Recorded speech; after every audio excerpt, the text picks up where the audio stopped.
Ladies and gentlemen, here's the deal. It's a difficult time.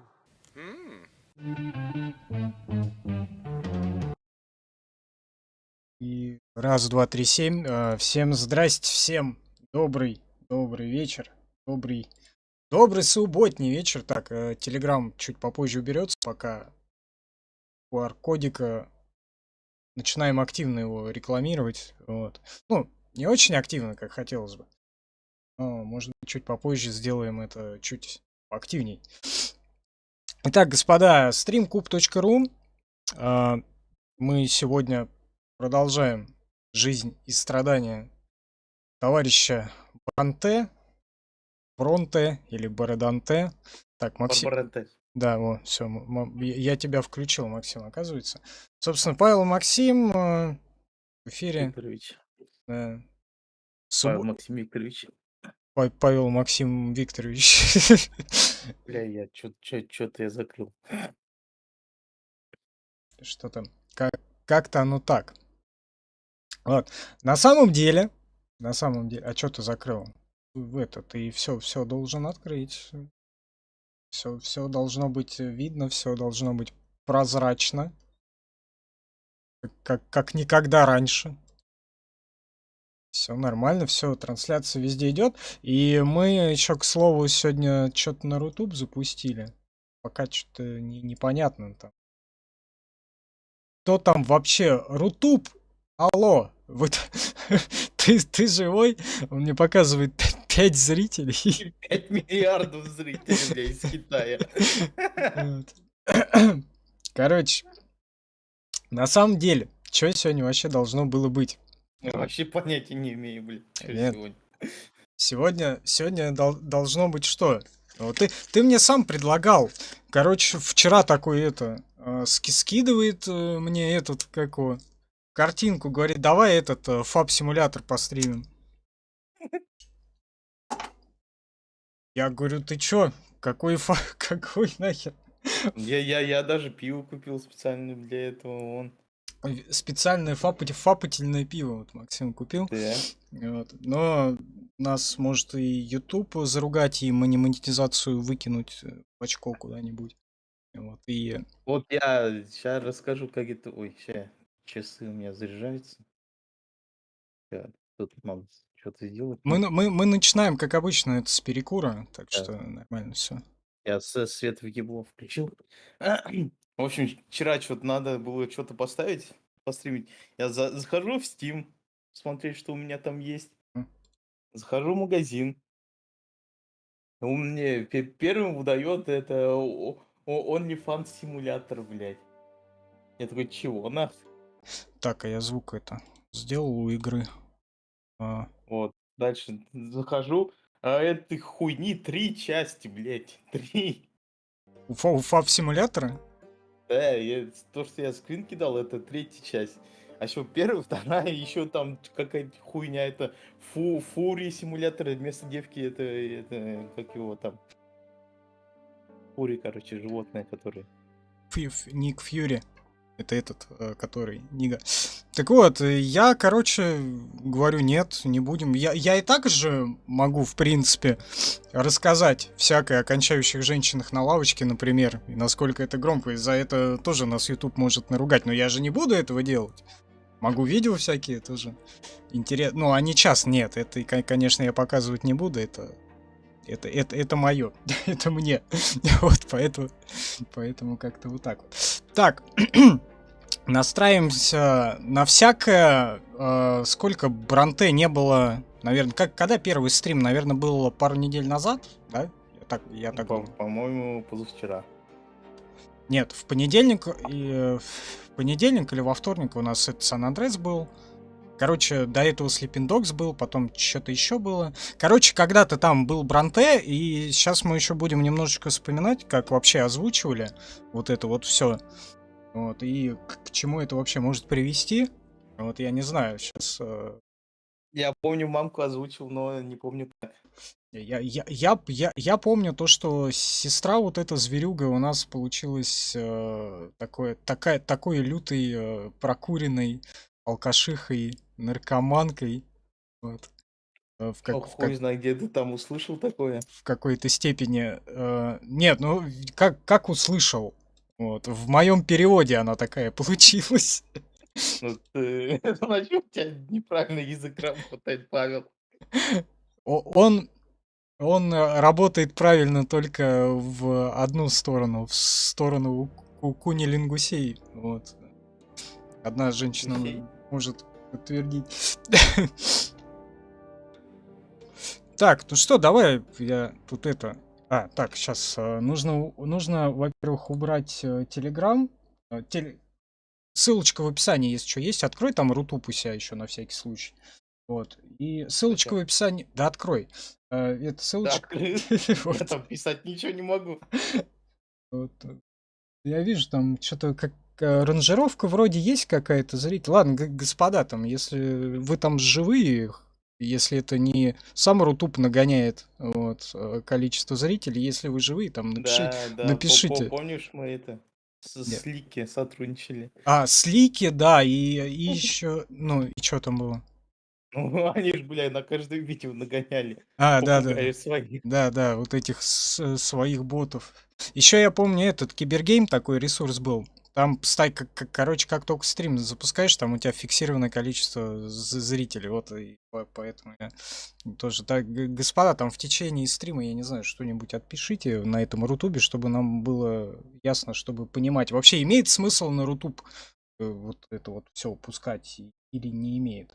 Так, Telegram закрывается, ссылочка в описании есть, а мы продолжаем Бороданте. Так, товарищ комрад Автандил Бронте.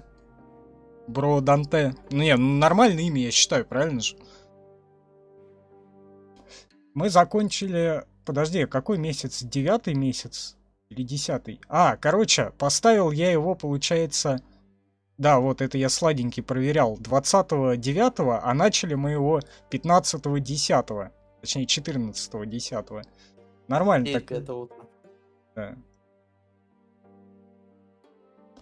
23:40 утра было время. Сосед по улице, отрочество. Да, мы же... В прошлом стриме мы захерачили детство полностью, да? Я думал, кого-то захерачили. Если Почему бы... мы не умерли ни разу еще? Вот удивительно, 5 часов шел предыдущий стрим, и я ни разу не понял. Короче, играем без, напоминаю, играем без вангования, то есть не видно ни последствий, ничего. Это теперь называется хардкор. Ну да, теперь это так называется. Мне надо фон темнее сделать, чтобы у меня обои сливались. С этой. Блин, а ты у меня там и... Я не там, если я тут. Эти штуки еще не открыты, я не знаю, там, короче, за тобой какая-то вкладка, я пока не очень понимаю, какая она. Ладно. Год 1126. Ты растешь. С каждым годом семья требует от тебя все больше. Нанятые отцом учителя не дают тебе выдохнуть. Твоя жизнь сейчас усердная учеба на благо твоего будущего и всего рода Бронте.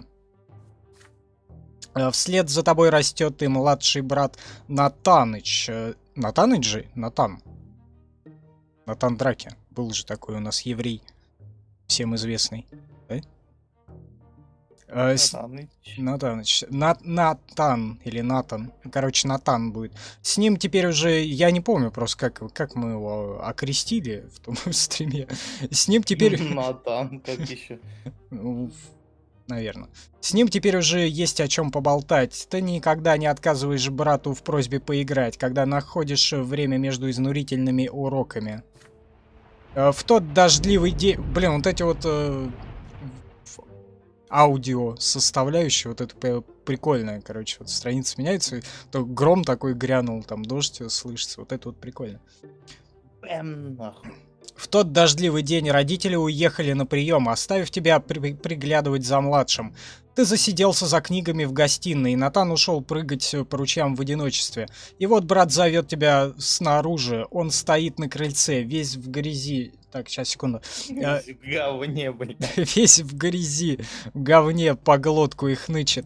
Ты выходишь, брат продолжает реветь. Так, сейчас, заходите, пожалуйста. Заходите.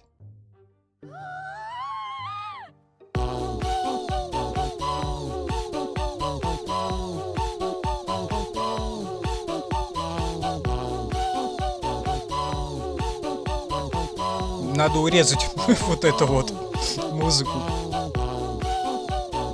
Ваш здоровье.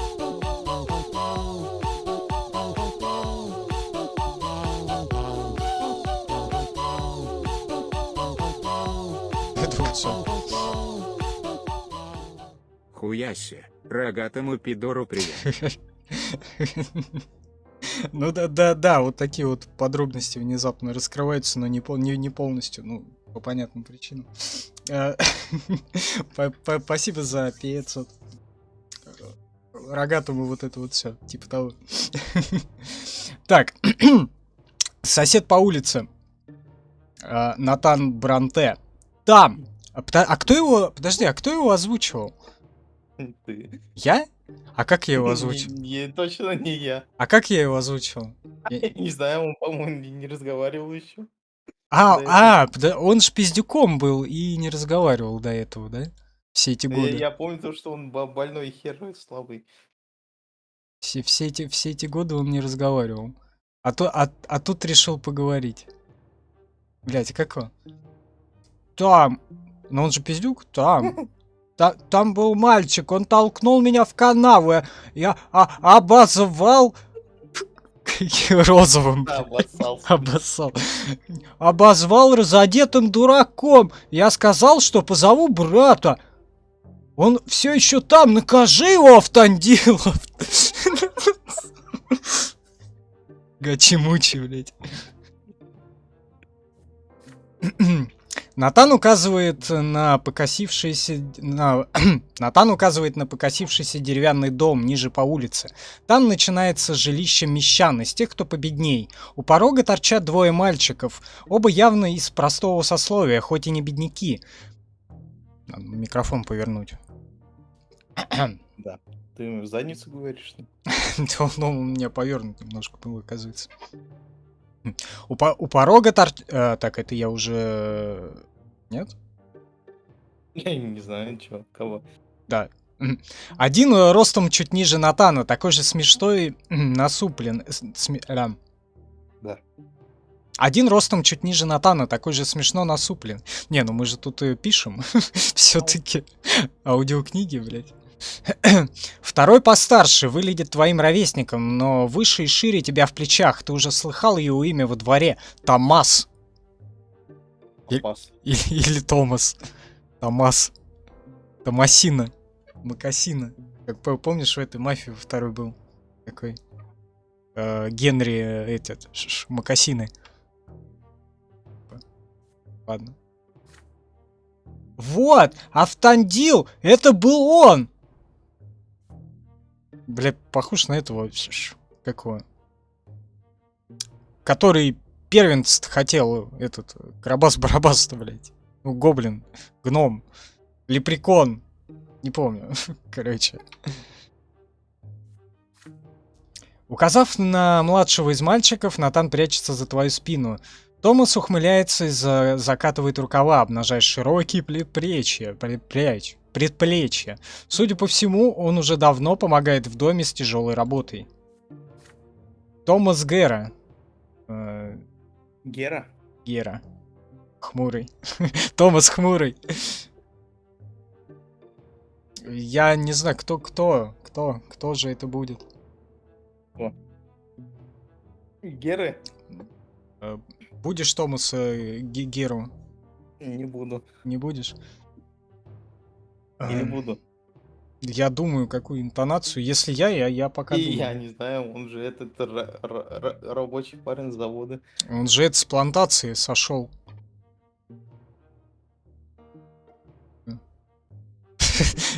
Что этот белый нигер себе позволяет? Мазафака, да?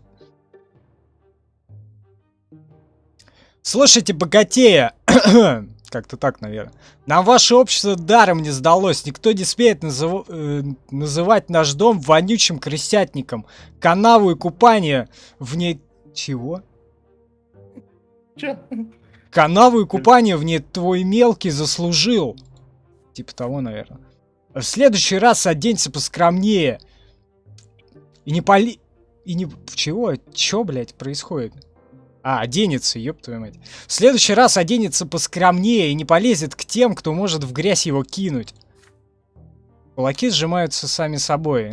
Натану не следовало обзываться. На насмешку лучше всего отвечать насмешкой, но скидывать брата в канаву было чересчур.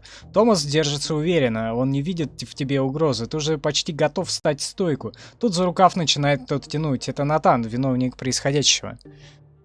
Наброситься на Томаса, признать брата виноватым, решить все миром, выслушать сперва брата. А что, услышать можно? Давай его слушать Сейчас, то нахал, так, он ведь правда первый начал.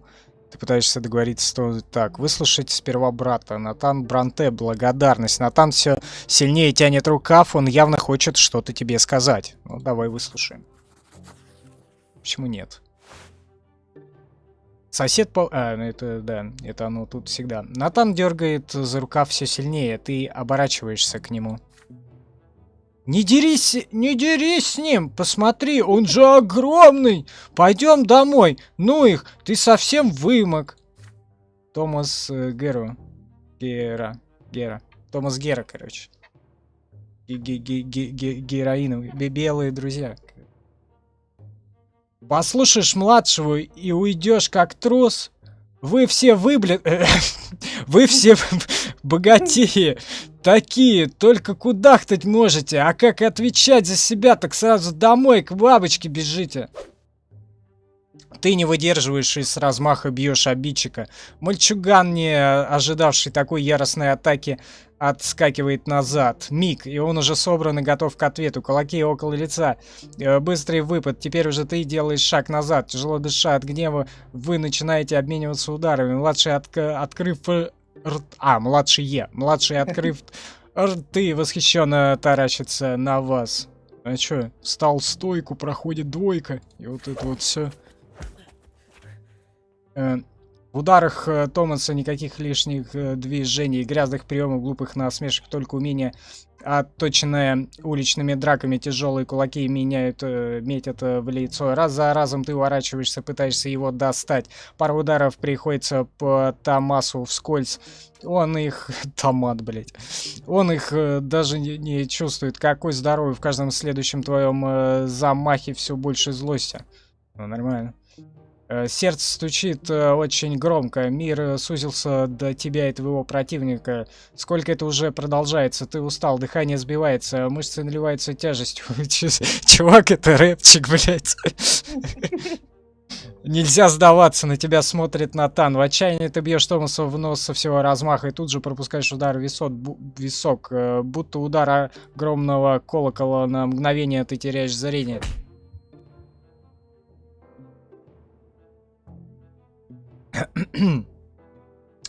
Ты держишься за голову, пытаясь собраться, перед глазами все плывет. Томас перед тобой, из его носа ручьем бежит кровь.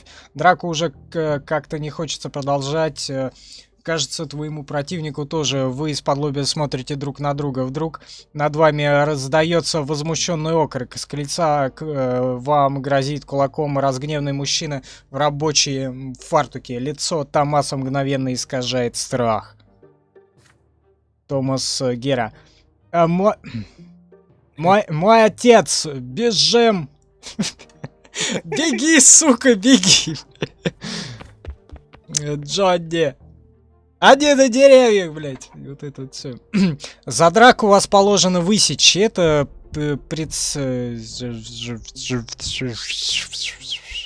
За драку вас положено высечь. Это подстегивает, как соленые розги. Ты бежишь за Томасом, мощеный. Гнилыми досками переулок, перекошенный забор, еще переулок, огромная лужа. Перепрыгиваете с разбега, высокая трава. Притаившись, вы замираете. Кажется, никто не гонится. Вы облегченно переглядываетесь и смеетесь. Смех у Томаса громкий, заразительный, но вскоре он осекается и чуть грустнеет. Потом трогает за ляжку. Вот это вот все. Томас Гером. Эх, все равно высекут. У отца рука тяжелая. И нудеть про уделы будет еще несколько дней. Молитвы повторять заставят, как обычно. Вечно на это напарываюсь. А как еще доказать, что ты чего-то стоишь, как не в драке? Вот это да. Логика. На это ты замечаешь, что... На это ты замечаешь, что если самой драки никто из взрослых не видел, нужно стоять на том, что ее и не было. Просто пошла кровь из носа. Бывает же такое? У твоей матушки это постоянно случается. И не только из носа. Томас Гера. Ну, попробовать можно. Главное, чтобы мелкие нас не выдали. Со своим-то братом я поговорю. Ты висок прикрой, у тебя там ссадина. Хорошо, что я тебе в лицо не попал. Вот, будто и не было ничего. Ты говоришь, что Натан будет молчать, а ты заодно объяснишь ему, как себя вести, чтобы снова не очутиться в луже. Вы пожимаете руки, рукопожатие Томаса крепкое, прямо как его удары. Вы выбираетесь из травы, нужно идти, пока отец Томаса не нажаловался твоей семье на нарушение удела. Почему у меня интонация так прыгает? Я не очень понимаю, блядь. Как это Туда-сюда. Да.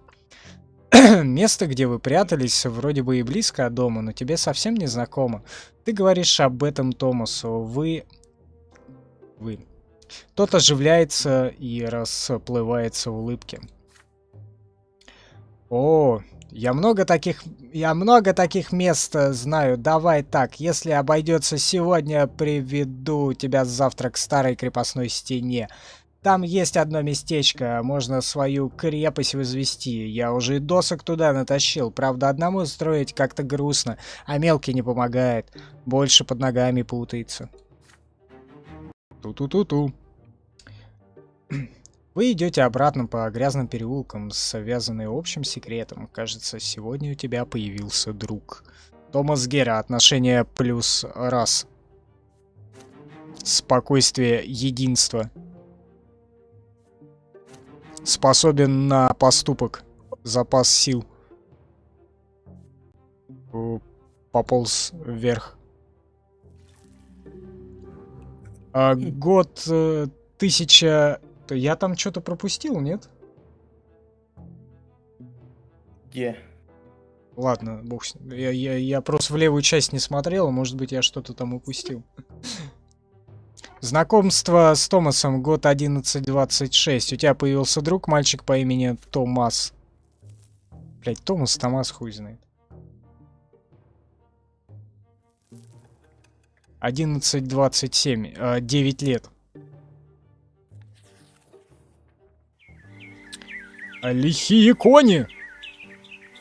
День выдался жарким, даже для иссушенной солнцем Магры. Блять, звучит как подагры, блять, Магры. Учеба на сегодня закончена, и ты вырвался из душной комнаты во двор. Вы с Томасином закатили рукава рубашек, но это не спасает. Будь вы в компании одних мальчишек, можно было бы и расстегнуться. Но еще сегодня во дворе 3 девочки, они стирают белье в большом корыте, шепчутся между собой и хихикают. На одну из них хочется смотреть как можно дольше. Куда ему, блядь, в 9 лет смотреть как можно дольше, блядь? Что за... Жениться пора уже. Да, совсем уже, блядь, засиделся нахуй. Большие голубые глаза, темные волосы в тугих косах, простое серое платье в заплатах. Ее зовут София. Смеясь, она чуть закидывает голову, в ее глазах отражается солнце. Вы с Томасом и другими мальчишками рассказываете истории, одна другой глупее, только бы она смеялась. София. Софа. София, вступайте в дискуссию, пожалуйста. А где найдем Софью? Ну, давай. У меня голос неподходящий. Сожми яички в кулачишки. Это будет одноразовая озвучка.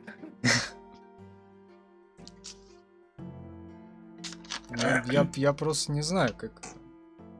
Ну ты и гораздо выдумывать, тандил. А вот я один раз. Что-то нихуя не получается. А вот я один раз села на Вот. бутылку. Вот я один раз. Не, нихуя. Чё, ты мне предлагаешь опять читать все это? Не знаю. Я могу так представить. Ну да. Ну и ты, гораздо. Охуеть, Софья у нас такая, блядь, с сюрпризом, блядь. Ну и Получается. ты автандил. Гораздо. Понял? Да. Ладно, идем дальше. А вот я один раз. Во, нормально. Но тут Софию окликнули из дома. Она кивает вам и бежит через улицу к дому. Шаги ее легки, она улыбается и совсем не смотрит под ноги. Вдруг камень на дороге. Софья спотыкается и падает в пыль. О, тут и иллюстрации он даже прикольные. Улица дрожит от топота. Из-за поворота вылетают всадники.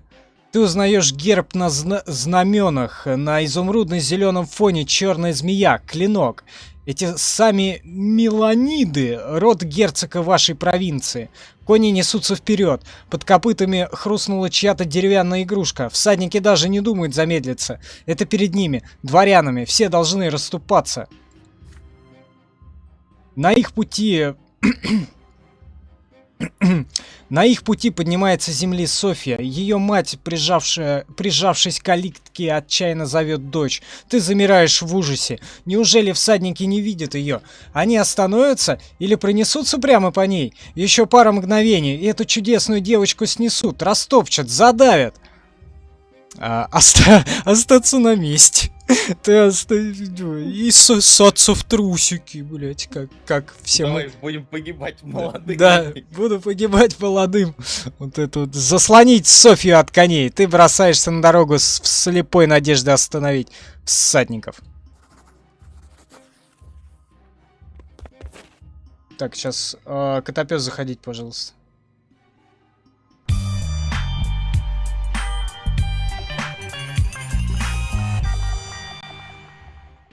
Всем буль. Да, привет, спасибо. Буль, конечно. Ваше здоровье.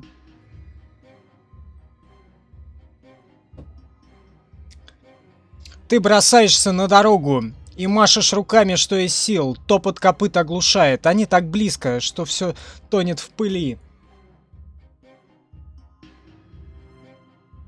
Нос зачесался, напьюсь, наверное.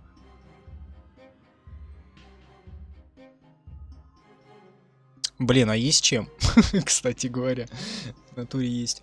На миг кони едва замедляют бег перед твоей маленькой фигуркой. Этого мгновения Софи хватает, чтобы выскочить на обочину, но всадники пришпоривают коней. Лавина из копыт сбивает и... Блин, как это громко было. Лавина из копыт сбивает и прокатывается по тебе. Кости хрустят, дробятся, превращаются в крошку. Мне кажется, он сейчас сдохнет, нахуй. Невыносимый гул разрывает уши, задает ритм каждому новому всплеску боли. Все твое нутро перемешивается в кашу. Последнее, что ты помнишь, звук лопающегося черепа. Сувенир теперь моя голова. Гладкий череп, в нем живые глаза. Замечательная пепельница, много денег стоит она. Первая смерть. Лучше бы ее захуярили, наверное. Подожди, а тут же миллиард смертей, да? Или сколько там? 7, Я не знаю. 4, 58. Первая смерть. Боль, в которую ты падаешь, принимает тебя мягкой вереной.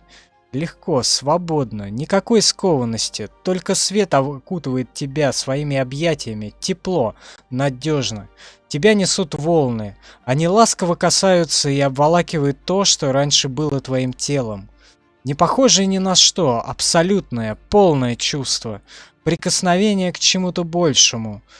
Причине всего. Причине тебя. Ты был вылеплен из этого света. Самым первым ты чувствовал это. Безграничное и искреннее единение разного. Твое начало стало вспышкой, из которой разлился свет. И вот ты снова здесь, в этом единении с началом всего.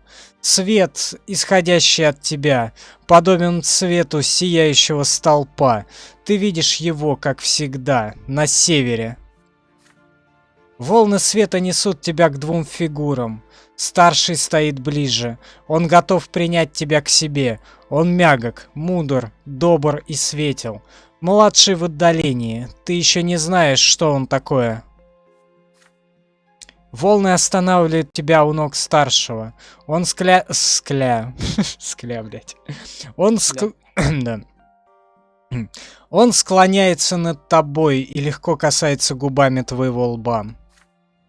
Поцелуй расходится по всему тебе.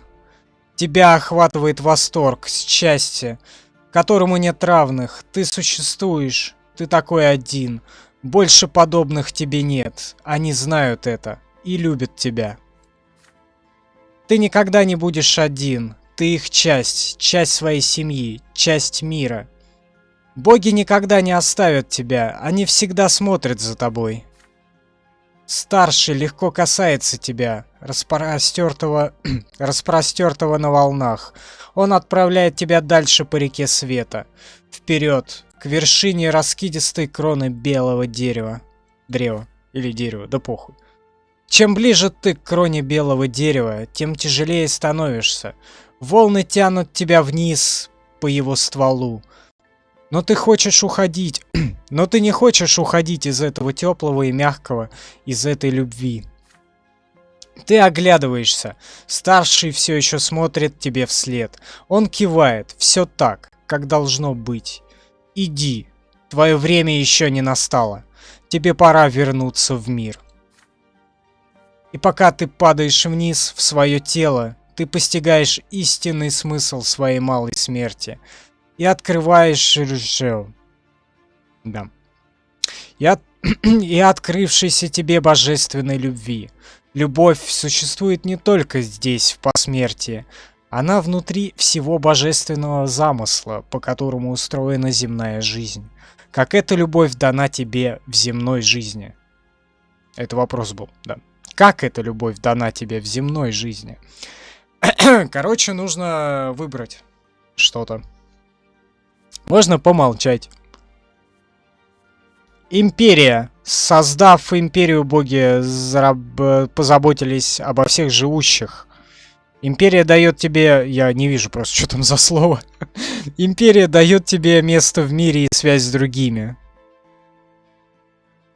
Дело.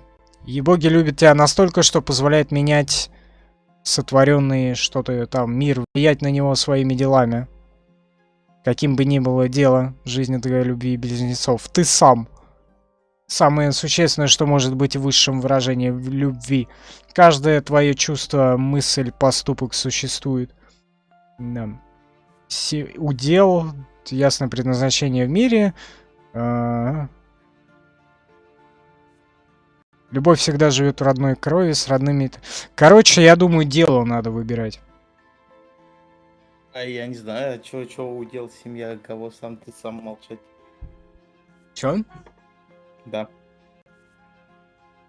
Типа... Я не знаю, чё тут выбирать кого. Ну смотри, Зачем? боги любят тебя настолько, чтобы позволять менять сотворенный мир, влиять на него своими делами, какими ни было дело. Вот, это доказательство, короче, нужно это ж. Дееспособный, короче. Это вот все. Внезапное постижение любви, который... Внезапное постижение любви, который проникнут в земной мир, озаряет твой ум как вспышка. Однако она гаснет и исчезает. Ура. Возвращается чувство плоти. Она тяжелая, неповоротливая. В ней нет легкости этого света. Она мешает, давит. Судорожные вдохи, грудь расширяется с болью. Кажется, твои легкие лопнут от содроганий.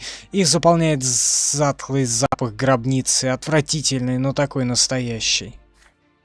Ты На верну... похоронах проснешься, что ли? Типа того, гробница. Ты вернулся.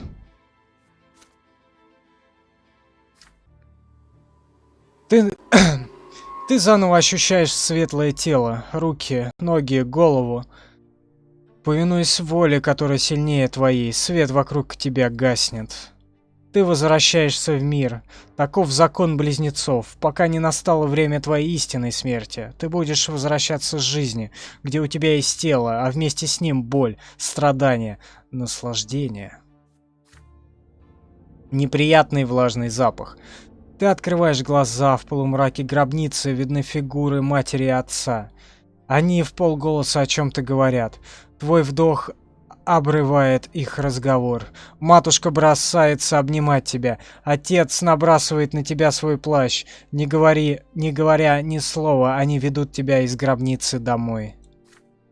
Роберт Бранте. Кто озвучивал Роберта Бранте? Поднимите руку, пожалуйста. А кто это? М? А кто это? Отец Автандил. Отец, да. Автандила.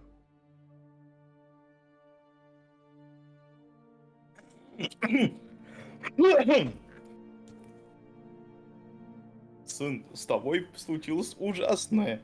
Ты погиб под копытами тех лошадей. Погиб, блядь. Все. Никогда больше не позволяй себе такую неосторожность. Боги дали тебе твои жизни не для того, чтобы разобраться с этим бесценным даром. Мы бы наказали тебя. Заебись. Мы бы наказали тебя, если бы это уже не сделали сами близнецы. Дальше, да. Ты дрожишь.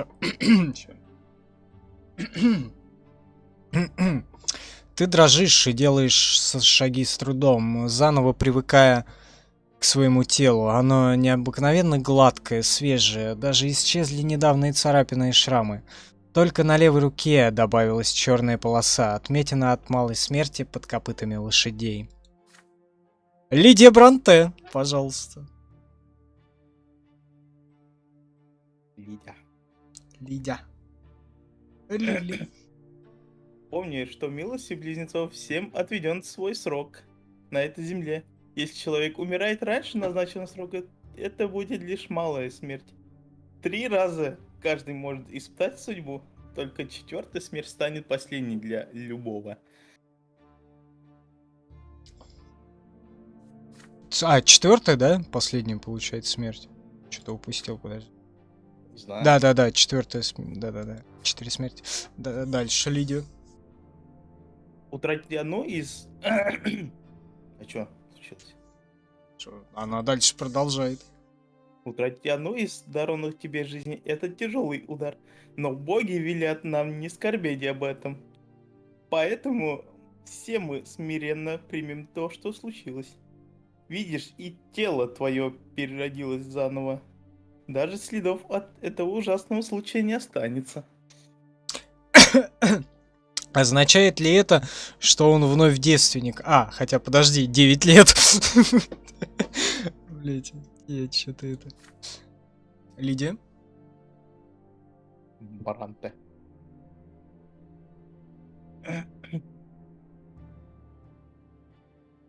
Не о чем скорбеть, сын. Лучше возблагодари богов за их справедливость. Помалкивай о том, что с тобой случилось. И даже не вздумай дальше играть рядом с мостовой, если ты не хочешь раньше срока покинуть наш мир. Шмир.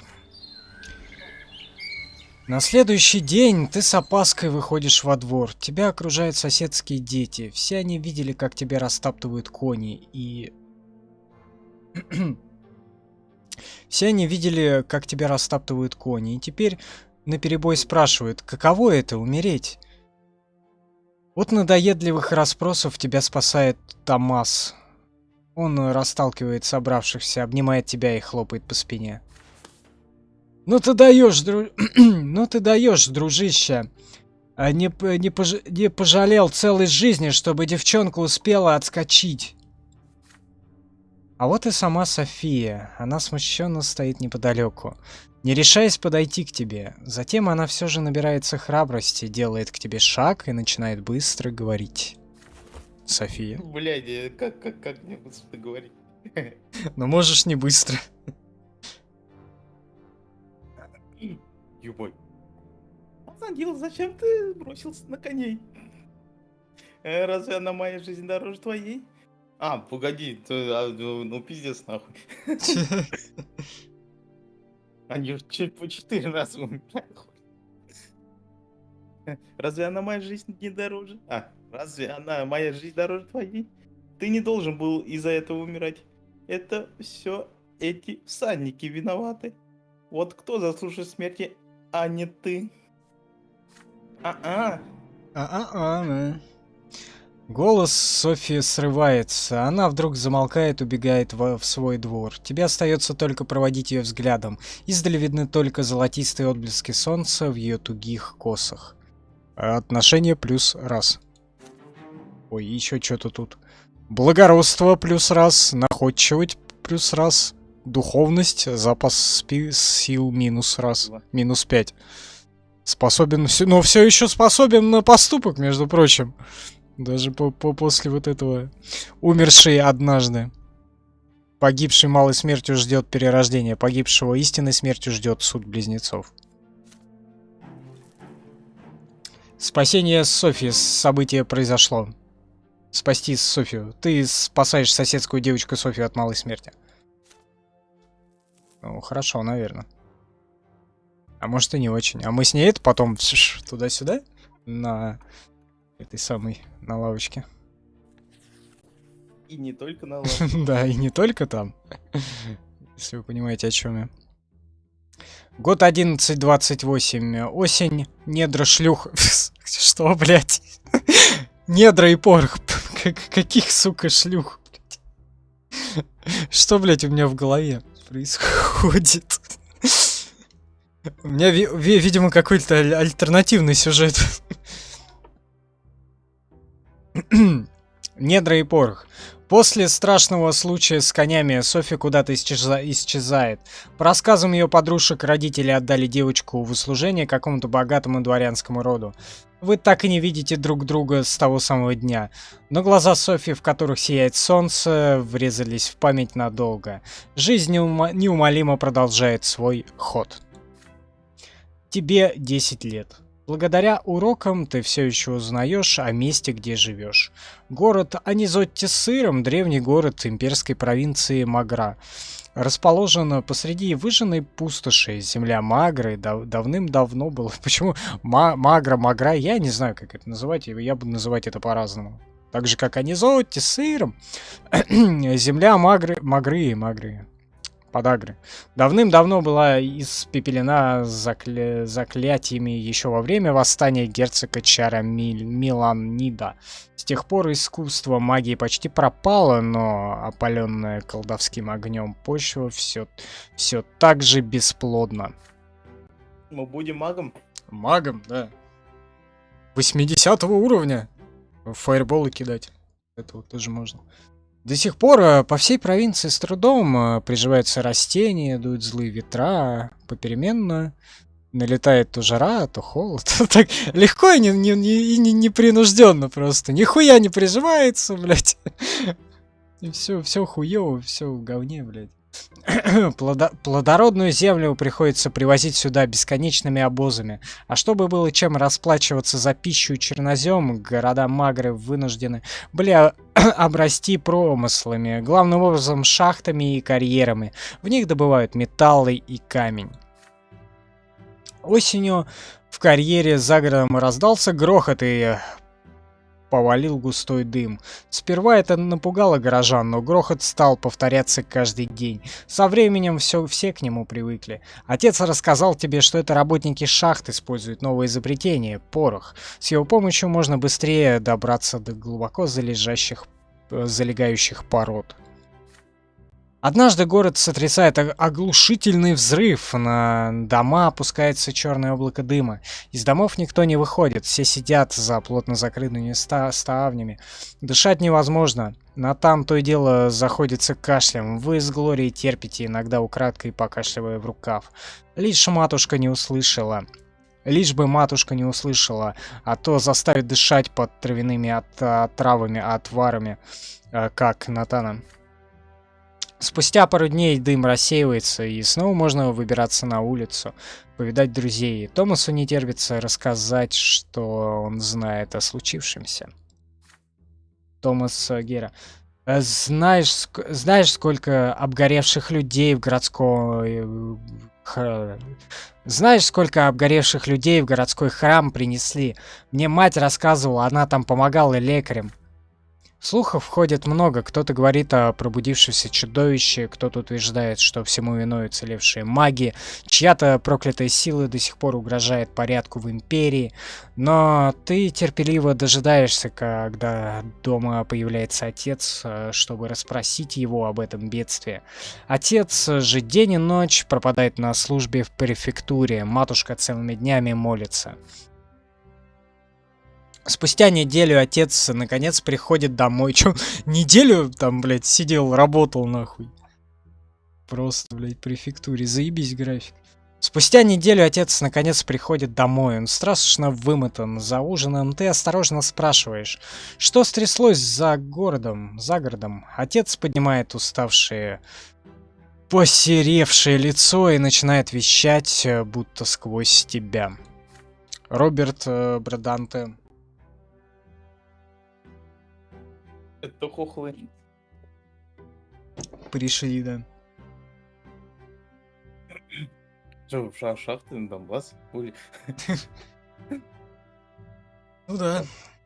В шахте за городом пытались добраться до руды. Случился взрыв. Шахта обрушилась. И из нее повалил этот черный дым. Погибло много работников. А все из-за того, что владелец шахт, граф Веласко, поторопился с началом добычи. Точнее, это Коломойский. Далее.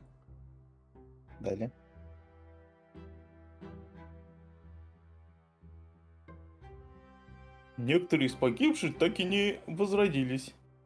Видно, настал срок, отведенный им близнецами. Префектура завалена жалобами семей, потерпевших кормильцев.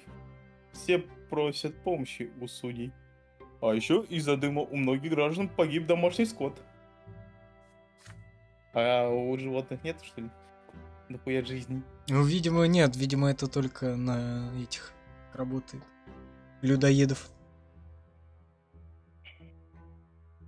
Граф Эльвиласко говорит всем, что в бедствии виновен порох. Префектура и газетчиками его вторят. Но всему виной обыкновенная жадность и произвол дворян. Ну, пидоры. Полицейский беспредел. Почему за благополучие нашей провинции всегда приходится платить жизнями простолюдинов? Отец также внезапно замолкает. Ты же еще несколько дней не прекращаешь об этом думать. Неужели человеческой жизни так легко оборваться? Воля случая, и погибший попадает в семейный склеп или храм с новой черной отметиной на руке. Или остается лежать на месте, мертвый, неспособный больше воскреснуть. Никогда. Порядок минус раз. Достаток магры плюс раз. О, чё? Зачем? Я не понимаю, зачем вообще эти статистики нужны какие-то. КВТ, заходи, пожалуйста. Давай. Здравствуйте.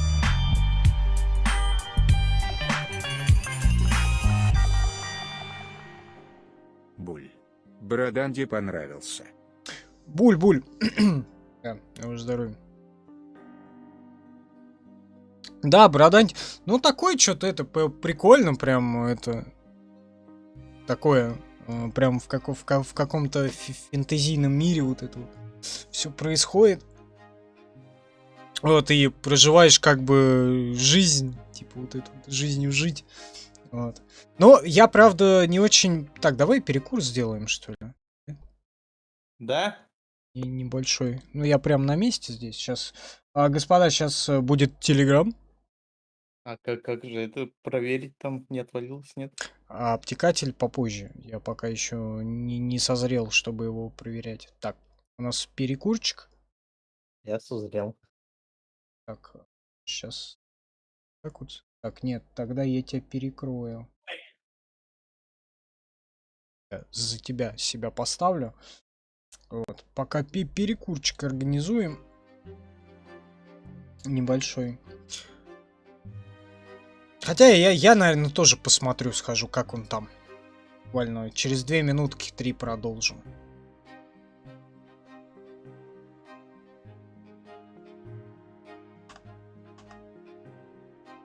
Я запутался. Почему Лукашенко пришел?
Йоу.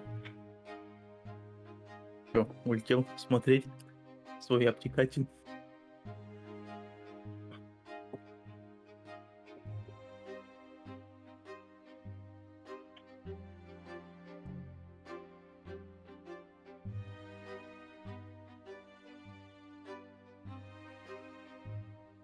Ебать, тут Паша стоит. Сука. Я не видел. О. Собака очередной.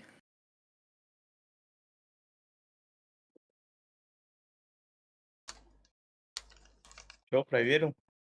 Да, я все-таки тоже решил про, по это самое проверить, как он там работает. Все ли хорошо? Вот вроде все нормально так. Наушники на себя нацепить. Блять. Все вроде. Так.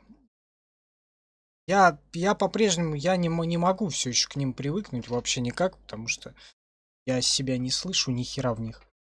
Вот они какие-то супер герметичные, поэтому не очень удобно. Так, я хотел, знаешь, что сделать? Я хотел проверить что-то. Проверил. Не, там-то понятно, то, что я все проверил, то, что нужно было проверить. Что там? Опять этот Инстаграм, блядь, который не Да работает. удали, блядь. Который ни хера не работает, но... Ну, Блядь, вот шлет. инстахуй вообще пиздец, нахуй. Заебал мне всяких хохлов пихать. Они заполонили. Да, блядь, там проплатили, походу. Бля, в комменты заходите, это вообще пиздец. Думаешь, нахуй я что на эти планеты я сойду, бля, пиздец. Так. Игры.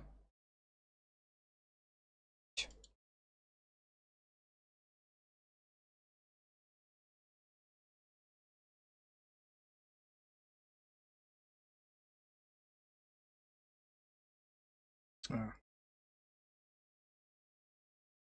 Почему-то я в начале стрима этого не сделал. Кого? Зачем? Да в ВК это. И он периодически перебрасывает в блоге. Я не очень понимаю, с чем это связано. Ты ж блогер. Лохар. Не особенно. Что нет? Когда это кукинг стрим, Павел? Куки, когда ты в нашу Москву приедешь, вот тогда, блядь, это Да. кукин стрим будет. Мы что, борщ будем варить? Конечно. Я завтра буду варить. Зеленый. Причем борщ. Белый еще. И белый еще, да. Блин. И всякий, какой угодно. Я хотел сегодня сварить, но у меня... А почему я не сварил? А, у меня свеклы не хватило. А ты хлеб туда, Получился белый. да? Чтоб белый борщ получился из этого всего. Ладно, пока у нас перекур, расскажи, что будет у нас на следующем стриме. Какая игра? Не знаю. А когда? Завтра? Не, Да завтра. завтра я буду откисать, потому мне просто мне в понедельник, у меня это, рано утром, у меня дела есть. Вот. Чё? Дел. Ну вот. Закончим, пойдешь как раз. Если, блядь, будет что-то в воскресенье, я в понедельник нихуя не сделаю, а мне очень нужно сделать в понедельник. То, что нужно сделать. Да, что там? А что там? Там всякое. Можно покататься по-разному и потрогать всякое еще. А не, а на стрим что? А на стрим... Я не Куда? знаю, Зачем? ты же мне сегодня предлагал это Страдивари. Его надо с кем-то играть.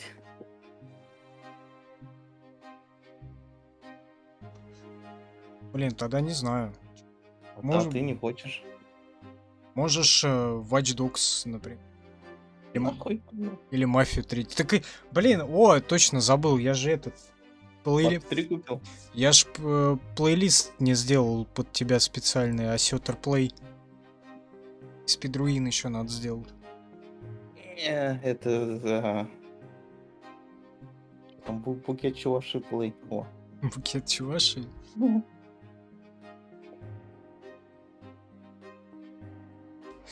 Я не знаю, можешь Мафию 3 пойти. Не пойду. А у меня Зион, он не будет работать. Почему? Ну, потому что я так сказал. Потому что потому. Вот поэтому не будет. Бля, короче, я же говорил, просто хочу поменять. Ну ты показывал-то. Вся. А я свою мать доработал. Всякое. Я поставил обдув на транзистор. Теперь можно прот сменять? Ну, и не бояться то, что мать сдохнет. А я не знаю, там я этих процессоров я ебу как много. Может надо Рязань просто? Ага. Ты же у нас этот самый богатый. Не, что Рязань, бля, поставить Рязань сам, блядь, 1010 нахуй. Мать тысяч за... Рязань 1020, мать за 10. Не, 15. А чем можно и дешевле взять? Нет. Чё это нет? Если да, Короче, ввел на ютубе Xeon, да. и И еще там, блядь, сразу пачку видосов, почему Xeon говно, блядь. Я такой один посмотрел. Думаю, блядь, чё ты несешь, блядь, пиздец. Он мне рассказывает, этот еблан с ютуба, да, то, что с такими же характеристиками можно купить в России у нас дешевле, чем в Китае Xeon взять. Мне кажется, вряд ли это очень как-то, блядь. Это, блядь, невозможно. Так еще и самый главный аргумент, знаешь какой? В пользу обычных продавцов бытовых. То, что они, блядь, с гарантией будут. Ёпт. Охуенно, блядь. Мы же все гарантией пользуемся. Да хули ему будет-то по процу, блядь. Вот на моей практике, блядь, ни один проц еще не ёбнулся. У меня один ёбнулся. Intel Pentium 4 назывался. Ты его спалил нахуй. Я вас полил нахуй, блядь. А сейчас-то уже, блядь, время-то другое. Ты его, блядь, просто так ты и не спалишь, если даже очень захочешь. Не, при очень большом желании, конечно, можно. Вот, но вот так вот чисто нет. Он у тебя и одним словом, двумя словами, тремя словами. Ему нихуя не будет, блядь, 4. Вот надо это. Мне еще память доставить. 2 свободных слота. И И, проц другой взять. да, и видюху 7000 ради купить. Я Radeon никогда не куплю. Надо? Нет? А. Ну, потому что Radeon говно. Нормально все, он, видишь, работает хорошо. Нет? И нехорошо. Так, а где там это вот всякое? Потому что AMD создала такую хуйню, блядь, на ноутах. Связка AMD плюс Radeon.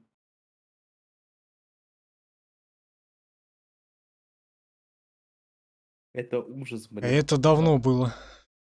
Да хули давно, блядь. Ну, блин, 13-й, наверное, год. Или 14-й. Я и говорю, давно это было. Ну, так недавно. С этого момента-то что поменялось? Не знаю. Меня в это мой Radeon устраивает. Ну, я тоже не жалуюсь.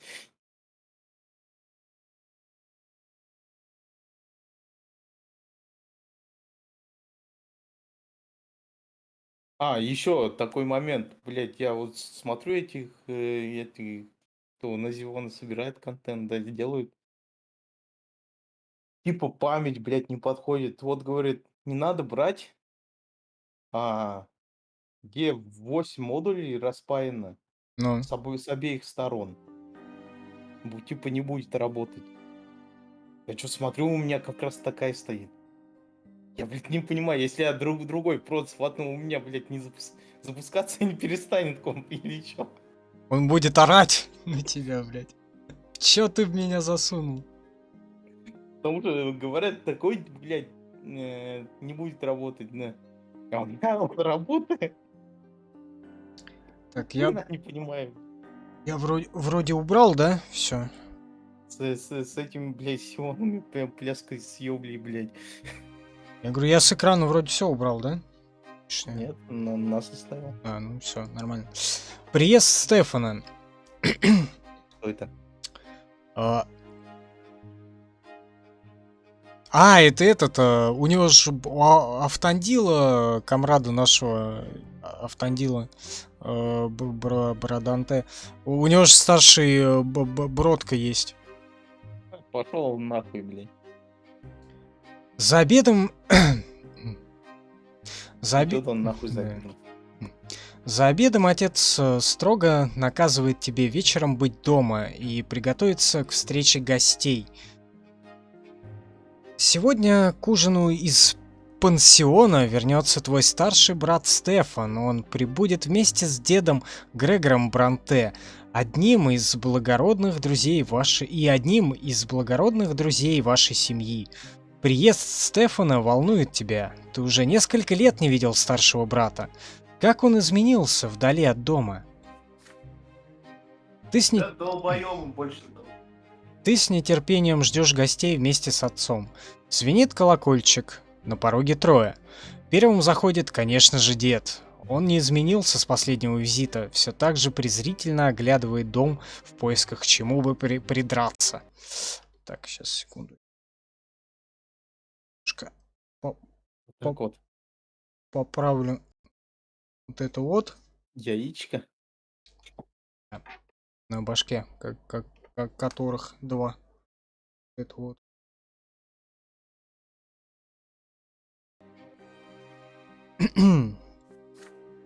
Вслед за дедом входит статный юноша в расшитом серебряном камзоле. Ты едва узнаешь в нем брата. Стефан скользит взглядом по твоему поношенному платью и грязным ногтям, усмехается. Какому платью? Когда мы успели этот переобуться, в смысле переодеться, блять. Тут очень странные дела творятся, блять, в Инизотте с сыром. Последний гость — обходительный господин с усталым лицом и цепким взглядом. О нем ты много слышал от отца и деда. Это барон Агюстен Эльборн. Бёрн! Вот это вот всё. Дядя Стефана и друг вашей семьи. А еще он начальник твоего отца, верховный судья провинции Перфект. Господин Эльборн с легкой улыбкой протягивает тебе руку. Агюстен Эльборн. Это, полагаю, ваш... Надо, наверное, это. Те. Это, полагаю, наш средний сын. Или так. Ага, вот такой голос. Ну, типа, о, давай, озвучиваю. Так, или как-то. Не знаю, можешь и так, и так. Что, он на Гитлера похож? Местами, да. Привет, Гитлер, блядь. Как тебе в преисподней? Средний сын автомобиль. О, у вас глаза, там молодой человек. Не, это не как Гитлер был, я хуй знаю. Когда... Это, полагаю, ваш средний сын автомобиль. Вот так. Ну, может быть. Сейчас дальше посмотрим. Отец легко кланяется деду Эйльборну. Когда доходит черед Стефана, повисает молчание. Отец делает неловкое движение к своему к своему брату, блядь. Отец делает неловкое движение к твоему брату, желая обнять. Стефан вопросительно смотрит на деда, тот едва заметно качает головой. Стефан Бранте. Так они да он. Так.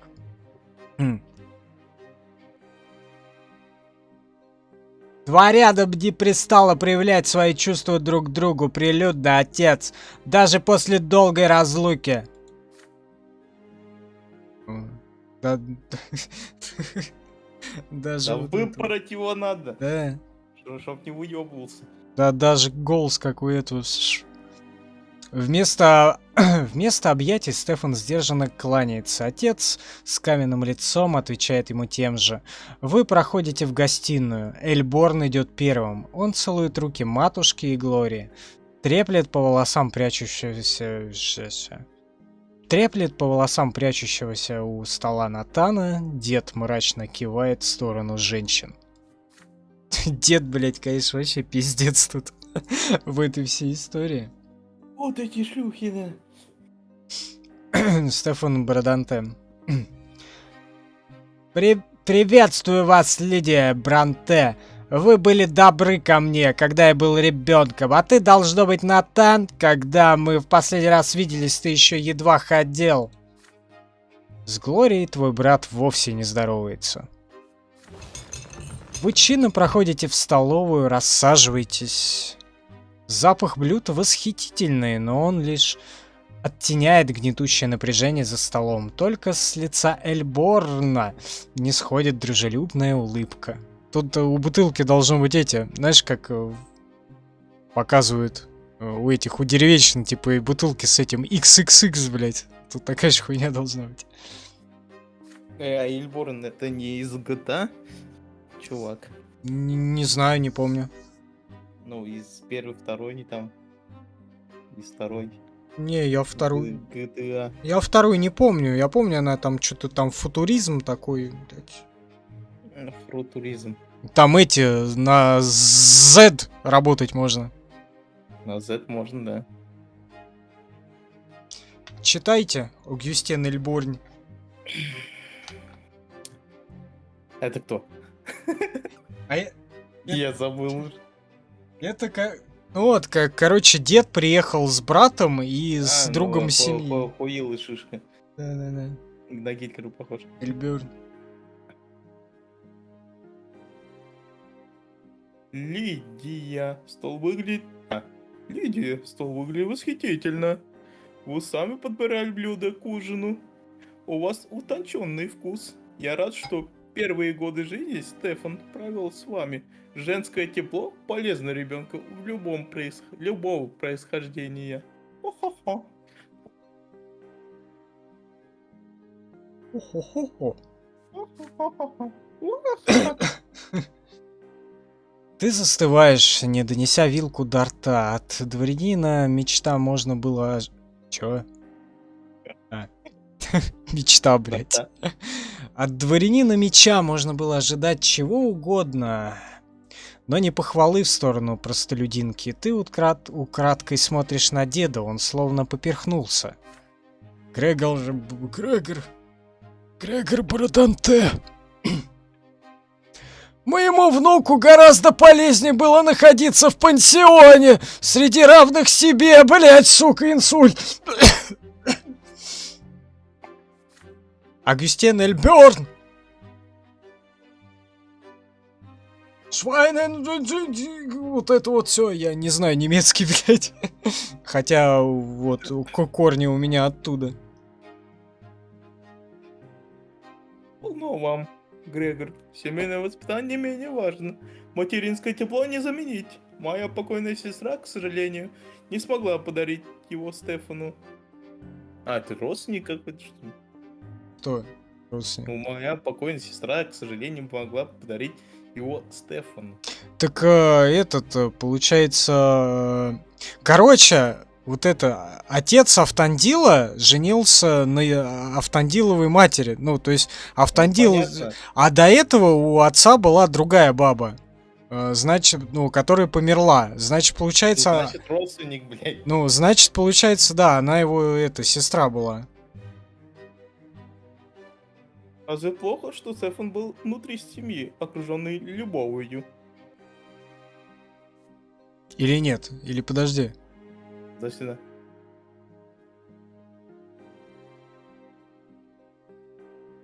Фиг его знает. Ладно, может быть и так. Далее. Далее. К тому же он был все эти годы рядом с отцом. Отцовский пример лучший, ведь Роберт служил судейское... ведь Роберт заслужил судейское звание вслед за вами, и внук пойдет по вашим стопам. Кто знает, может и младшие юноши Бараданте не останутся в стороне. О, пиздюк, блядь, дальше, да? Понятно. Грегор Бранд. Криворукое уебище! Все вздрагивают от неожиданности. Дед багровеет и яростно смотрит на служанку с кувшином в руках. По новому камзолу Стефана расползается обширное пятно от вина. «Пошла нахуй, мразь!» Грегор Бранте. Служанка убегает, оставив кувшин на столике у двери. За столом повисает молчание. Наконец Эльборн снова улыбается. Агюстин Эльберн.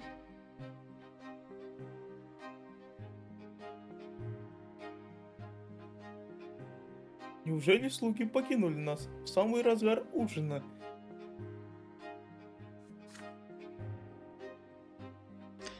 Стефан Бранте. Любезный дядя, не волнуйтесь, за этим столом полно черни, которая может подать нам напитки и блюда. Стефан через стол в упор смотрит на сидящую рядом с тобой Глорию. Она съеживается под его взглядом. Отец хмурится, матушка подносит дрожащие руки к губам. Дед усмехается, Стефан не сводит глаз с Глории. Молчание затягивается. Глория встает со своего места. Глория.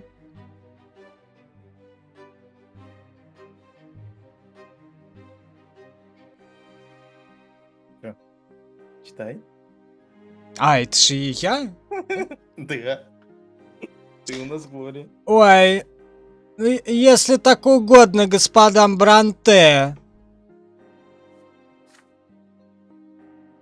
Ты сжимаешь под столом хуй. Ты сжимаешь под столом кулаки. Шишки в кулачишке, блядь. Как мы... Как можно так позорить семью, мать, сестру? Это все влияние деда. Вот Стефан без этого дозволения даже обнять отца не может.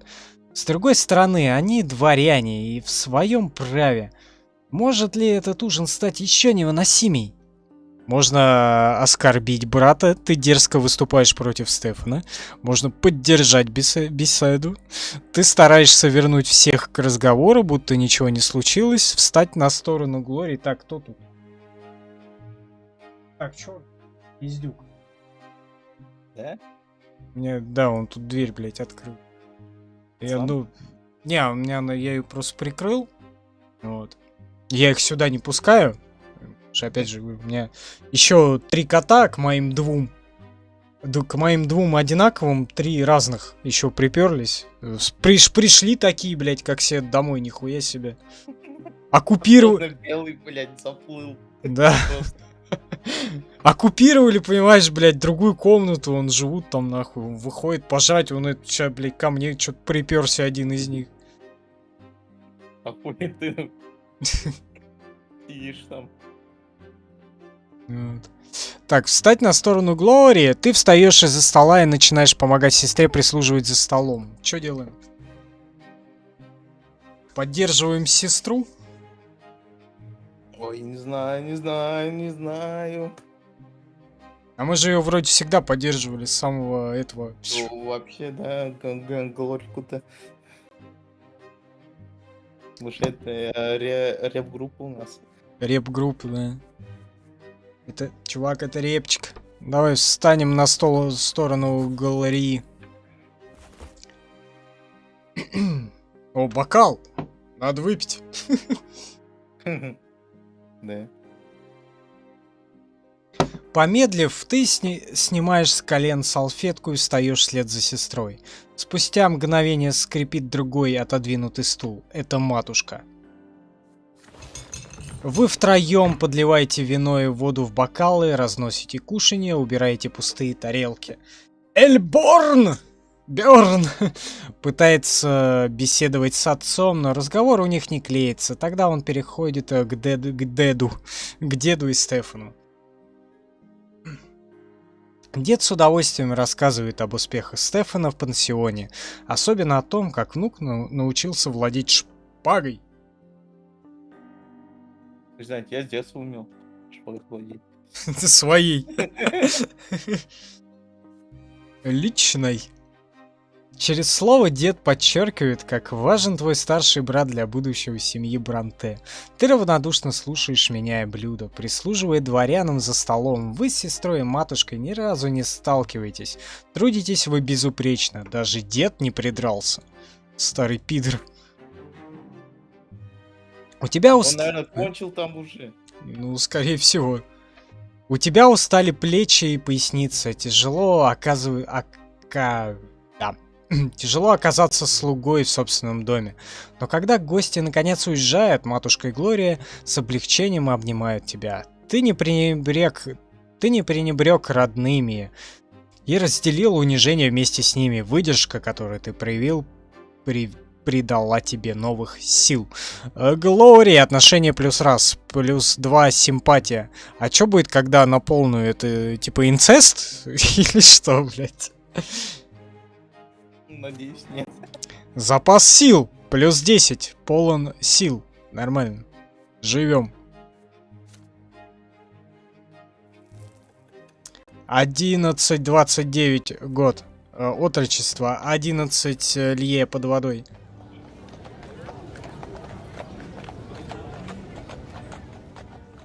Платок на мостовой.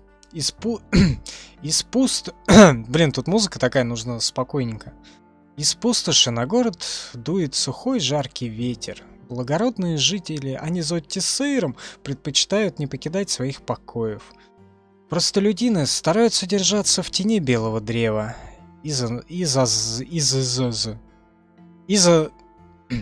Да-да-да. и занавесами. Да. Да. Да.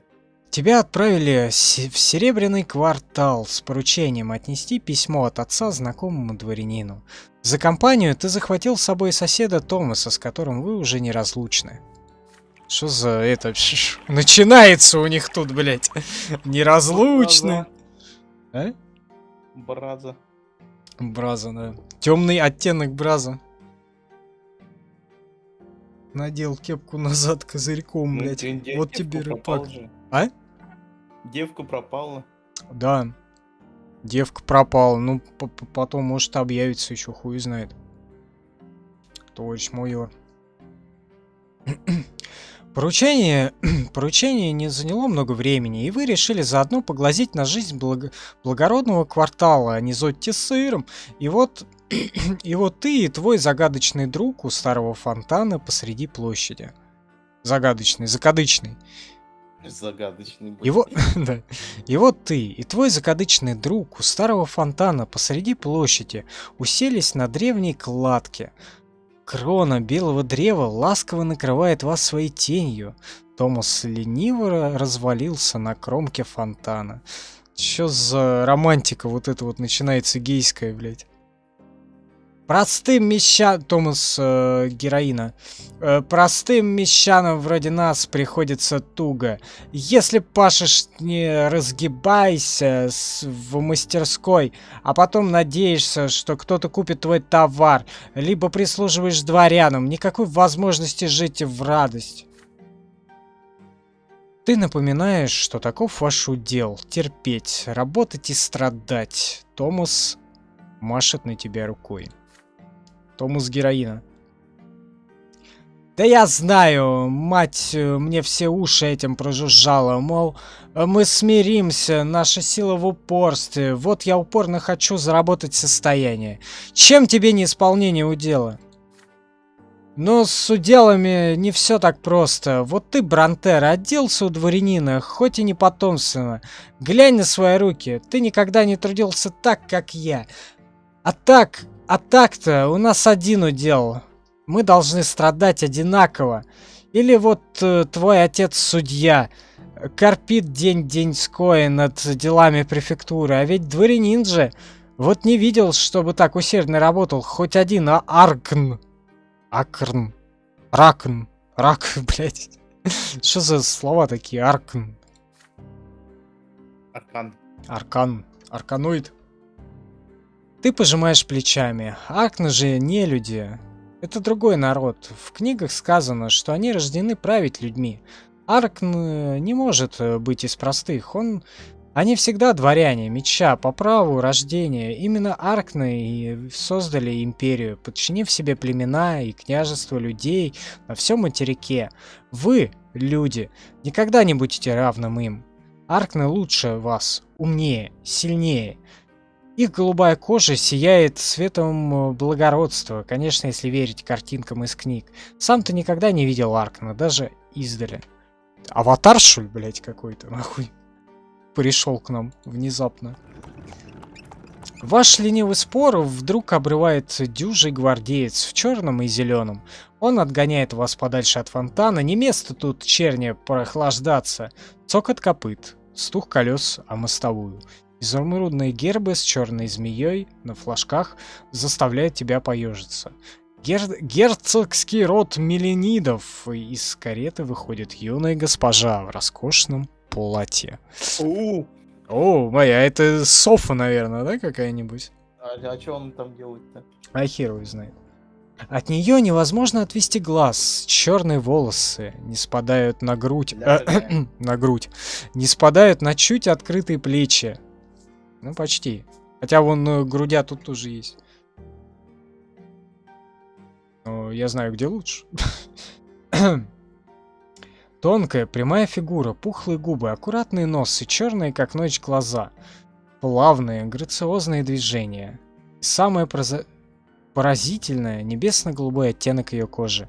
Она похожа на ожившее произведение искусства. Аркнийка. Октавия Миланит. Миланит? Меланит, как цианид фактически, блядь. Водите мне путь. Гвардейцы меланидов быстро расчищают аркнийской даме дорогу к фонтану.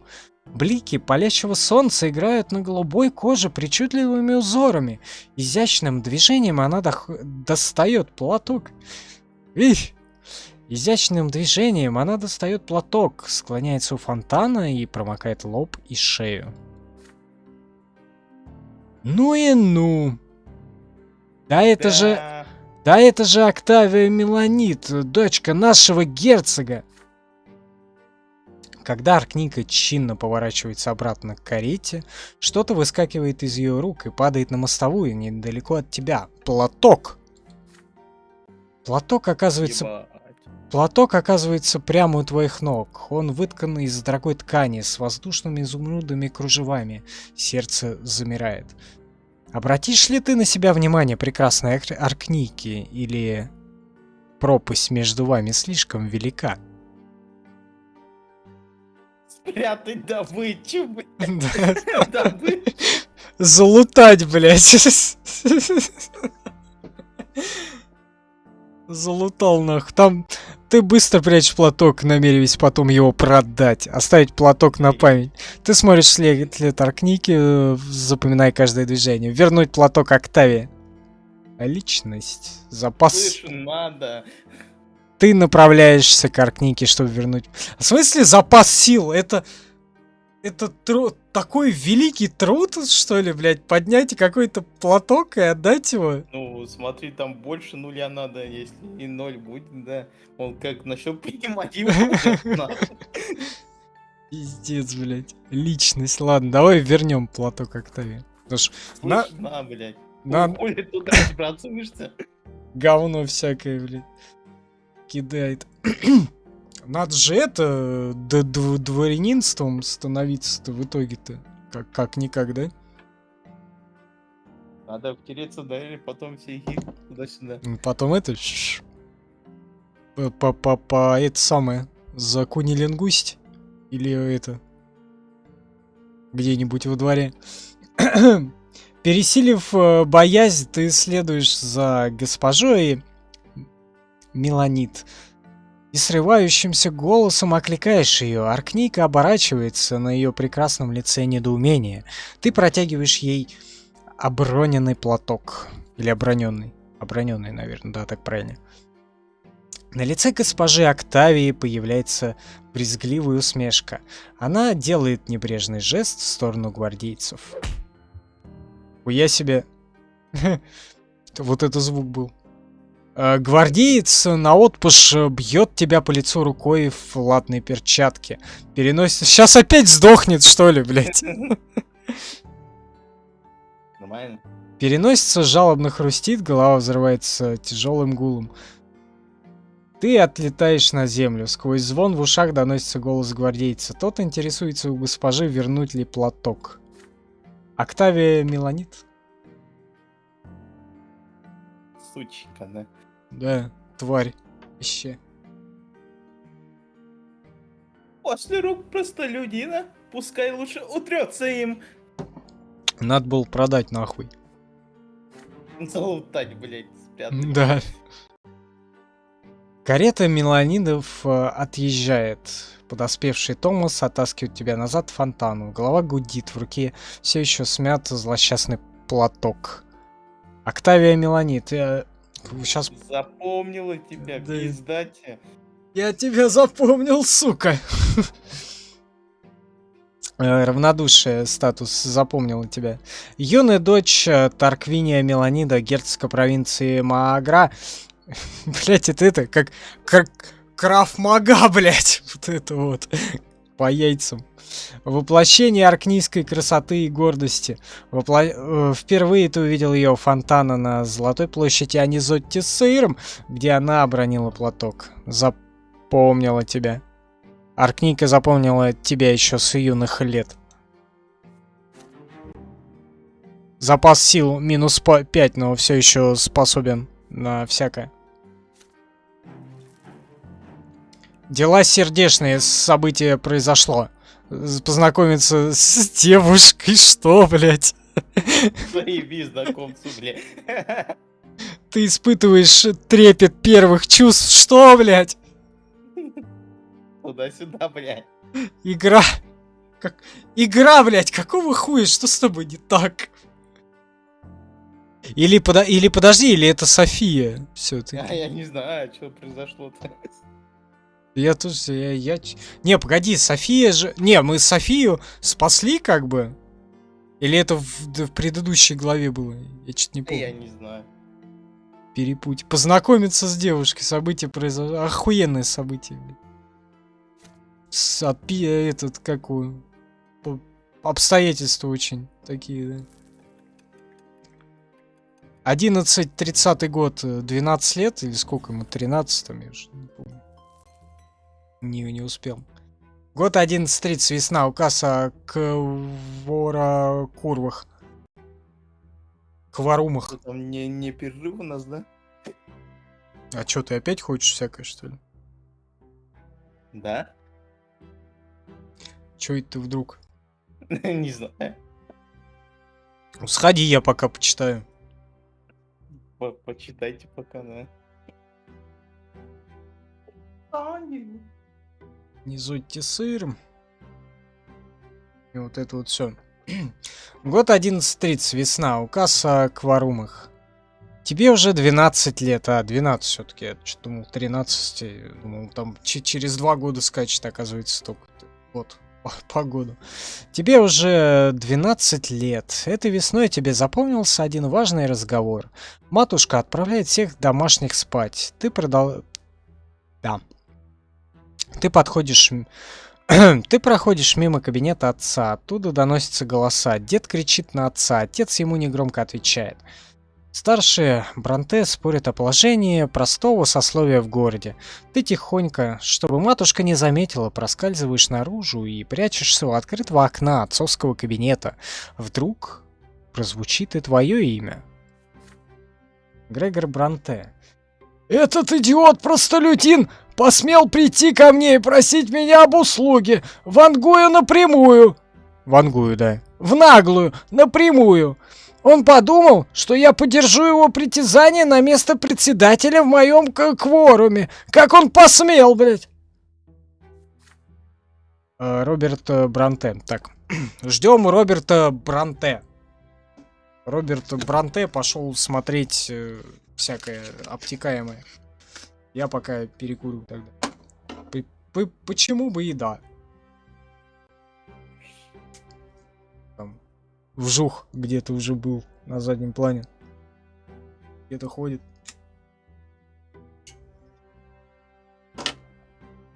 А помимо... Всем буль, господа, кстати.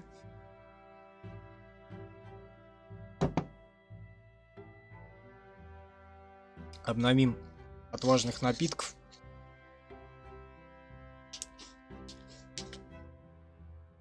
Там Роберт Бронте, ты вовремя пришел. Да, я знал. А что он делает? Какой отец? Они, короче, там спорили. Что-то этот пиздюк 12 лет сейчас нашему автандилу. Да. Вот. Короче, он там что-то по дому ходил, услышал, как дед Бронте что-то спорит с Умер? этим. Не, дед не умер. Они, короче, с отцом спорят, а и дед выебывается на кого-то. Говорит, как кто-то, какая-то мразь. Вот, и, короче, так вот. Отец, послушай, Майер Эйгмонт весьма влиятельный Маргарет человек. Хоть и простой по рождению. Он обладает 5 железными рудниками. Иметь такого человека в друзьях было бы полезно. А если он станет председателем планеты, палаты в малой... Планеты, блядь, да. Кворуме. Ворм, да. Председатель планеты. Целый, блядь. Прикинь должность такой. Председатель планеты Марс. Ну, чисто, например. Почему бы... Лучше вождь. Вождь. всякого. Так, давай дальше. Грегора Бранте. Роберт! Мне плевать, кто он. В первую очередь Эгман простолюдин. Его удел терпение и покорность. Ему подобные не способны править. Они стадо овец, которым нужна крепкая дворянская рука, блядь.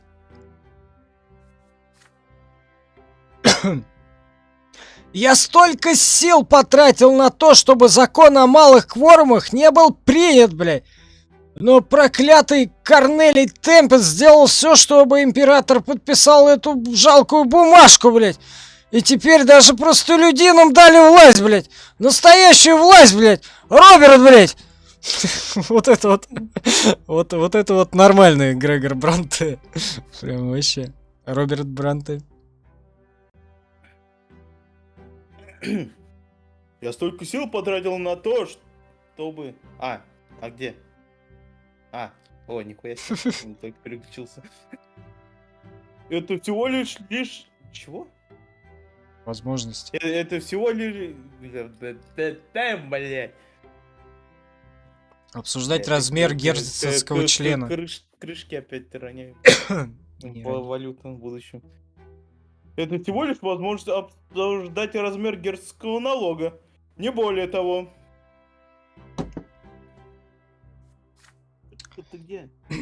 Это начало! А что дальше? Начнут давать в руки низкого сословия оружие? Позволять им судить, блядь? Если империя отвергнет традиции и уделы, она развалится на части, блядь. Да кому я это говорю, блядь? Она уже разваливается, блядь. И ты, блядь, свой сын, блядь.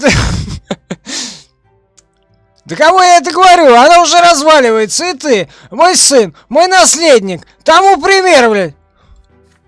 Роберт Бранте.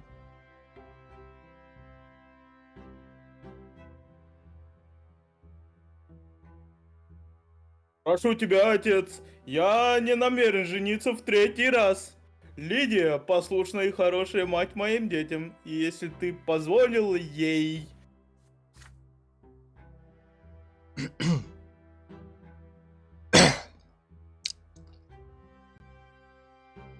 Ничего не позволю, ни твои Парижи... Сейчас.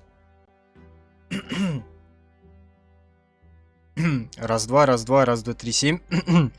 Ничего не позволю ни твоей приживалки, ни Эгмонту, чтобы потом жить по законам низкорожденных, блядь.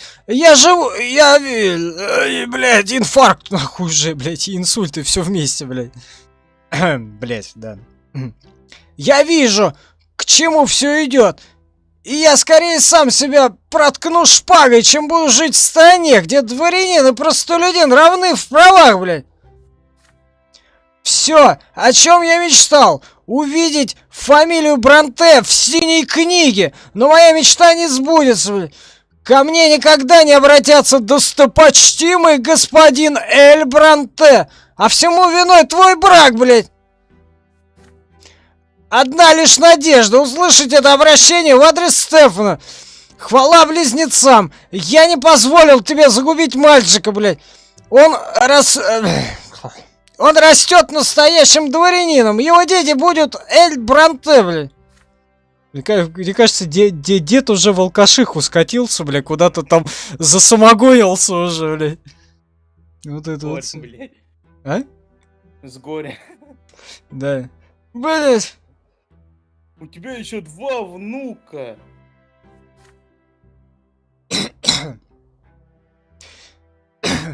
Эти мягкотелые мещанские сосунки, они ни на что не способны. В лучшем случае средний добьется дворянства мантии, если сумеет пролезть в имперский университет, блядь.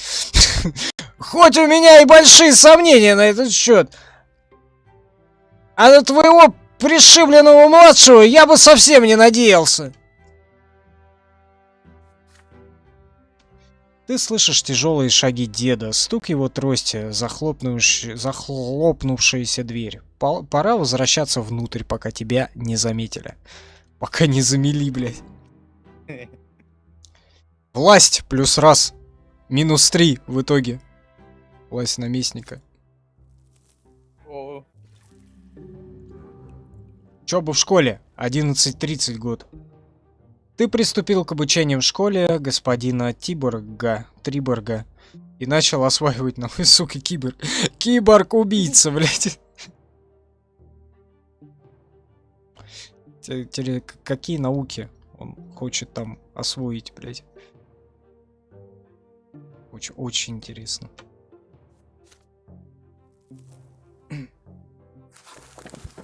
Буря ожиданий. Учителя перестали приходить на дом. Не успел ты облегченно выдохнуть и отложить в сторону книги, как тебя вызвал в свой кабинет отец. Отец. Роберт Барданте. Отец.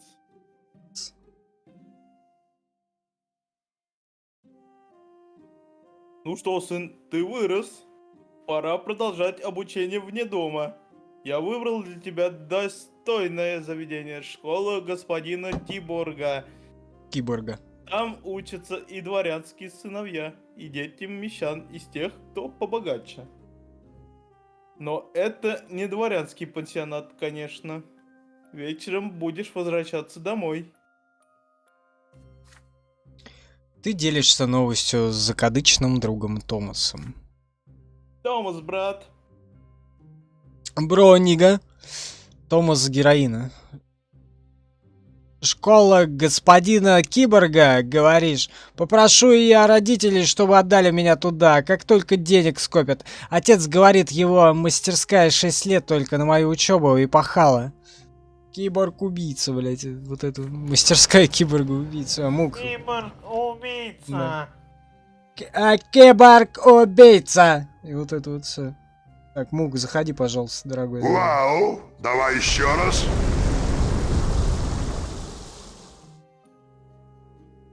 Спасибо за молчание, за 177, я прекрасно понял. О чем это? Я когда-нибудь это закончу. Ну, я имею в виду... Ну и... Seven Sins монтировать, да. Мы все ждем этого момента. Да, конечно. Может быть, до Нового года я это сделаю. Может быть, это будет новогоднее обращение, блядь. Президента. Хотя очень оптимистично. Вот. Я не знаю, я... Может... может быть, и кто-то еще все еще считает то, что следующий год наступит. Так что... вон, я тут в Телеграм к нам это скидывал, то, что тут по соседству уже в убежищах воду запасать начали, блядь. Так что... Ну, так это нормально. Нормально, ну да, поэтому надо короче... Ну, как бы они это должны делать. Да. Надо в армию идти скорее, вот что я думаю. Вот, но у меня пока... Те лишь бы Сенсис не монтировали. У меня пока это не вызвали как надо. То есть сказали вызовут. Вот я и жду, когда вызовут. Вот скорее всего это уже после Нового года будет, потому что сейчас призыв осенний начался уже. Там не до этого всего. А ты думаешь, хохлов до весны хватит? Не знаю. Ну, до последнего хохла, как они там хотят, да?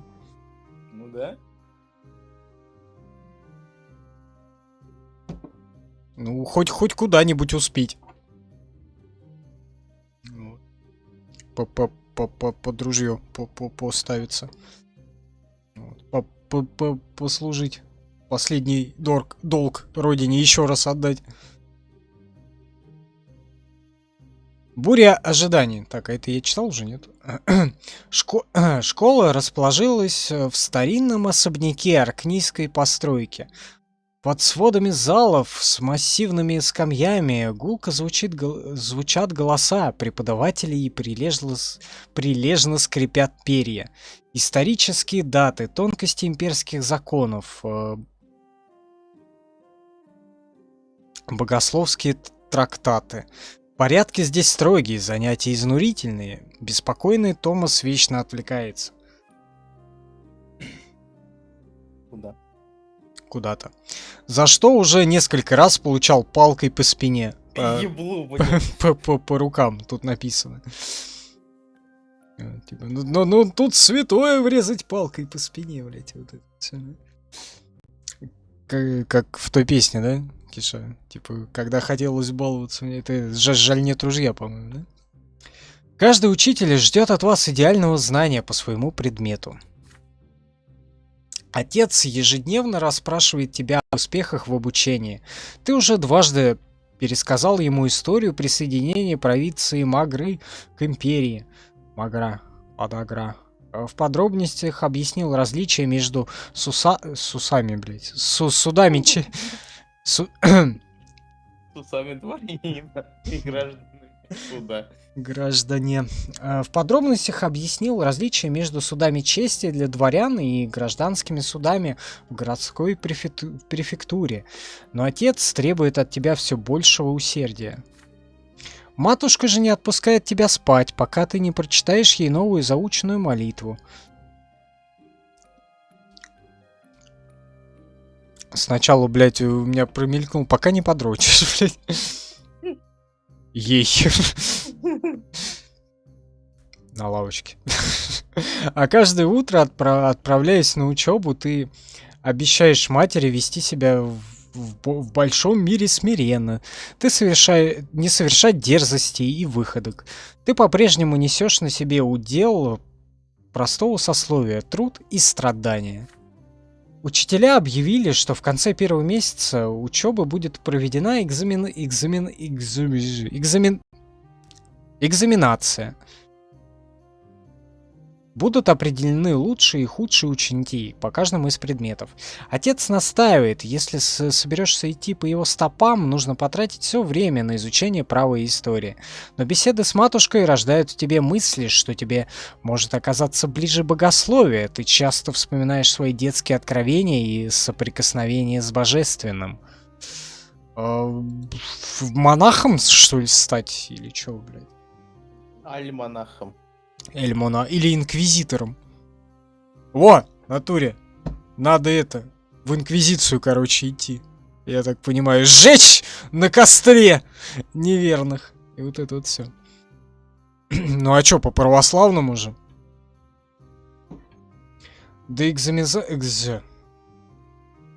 Экзамизации, блядь. Экскумизации. До экзаменации день. Ты заперся в своей комнате. Уже вечереет. Ты устало гладишь книги. Ты устало глядишь на книги. От одного вида кожаных корешков тебя мутит. На столе твои записи. Чтобы пройти экзамен, надо прочитать все еще раз. Хотя бы по одному из предметов. Тебе не дает покоя беда, в которую накануне угодил Томас. Твой друг повздорил с мальчишками с соседней улицы. Они услышали про вашу крепость из досок и тут же завопили, что простолюдинам нельзя строить военные укрепления. Пообещали, что нынче же вечером пойдут ее ломать. Томас заявил, что будет защищать деревянную крепость до последнего. Бросить книги и уйти на помощь другу? Но в комнату тихонько стучится младший брат Натан. Натан. Похуй. Робко встает на пороге и молчит. С ним такое часто бывает. Если не начать разговор самому, он так и не вымолвит ни слова, а то и убежит. Но брат все-таки заговаривает. Я себе. Оно говорит. Натан Бранте. Ты закрылся тут. Тебе плохо, Автандил? Я... Автандил. А чё, нормальное имя, я считаю. Неплохо. Я смогу тебе помочь? Голова идет кругом до школьной анонизации. До школьной экзаменизации...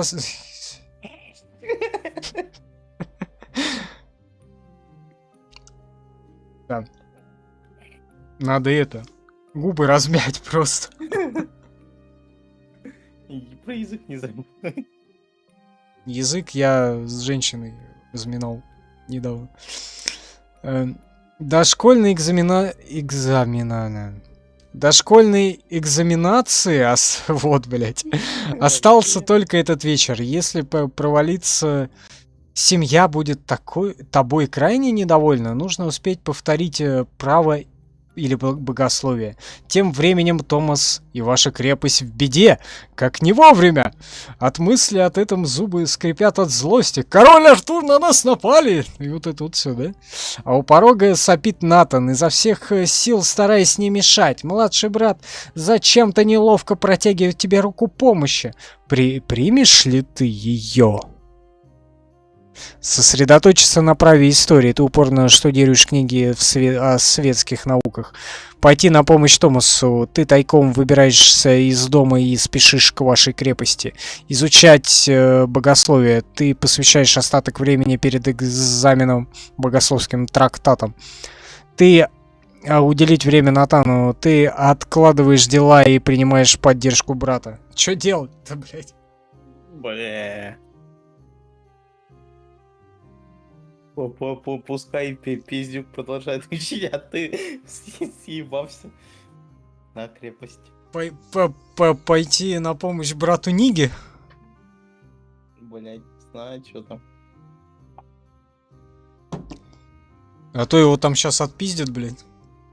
Да, пиздец. Надо тогда нашему этому брату, белому нигеру, сходить, помочь. Но учитывая то, что он говорит, надо еще раз что-нибудь почитать, значит, он уже, блядь, знает. Ну да. А все мы знаем, все мы сдавали экзамены, зубрение ни к чему, блядь, не приведет. Именно, надо понимать, а не зубрить вот это вот все, блядь, чисто. Пошли к Нигасу, поможем.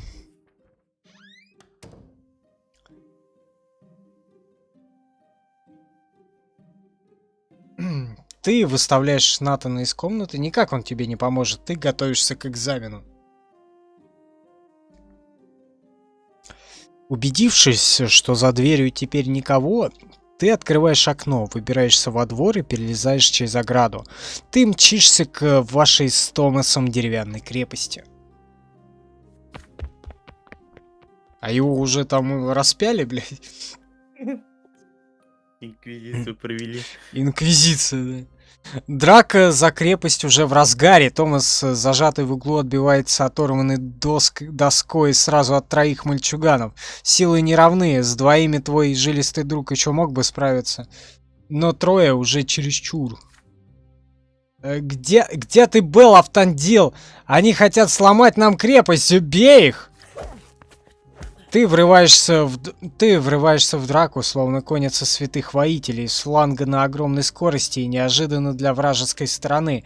Оттаскиваешь к себе одного из мальчишек и ударом в челюсть укладываешь его на землю. Томас торжествует. Вдвоем разобраться с оставшимися не составит труда. Противники с позором отступают. Правый глаз Томаса заплыл, костяшки сбиты, но вид у него на редкость довольный.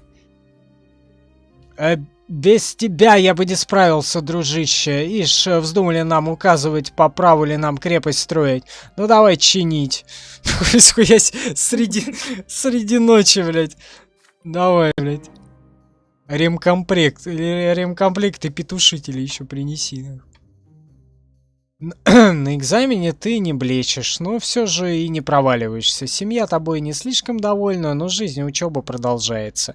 Ты сам знаешь, что мог отличиться перед учителями, но зато ваша крепость из досок гордо стоит дальше. Отношения симпатия, блядь, плюс раз.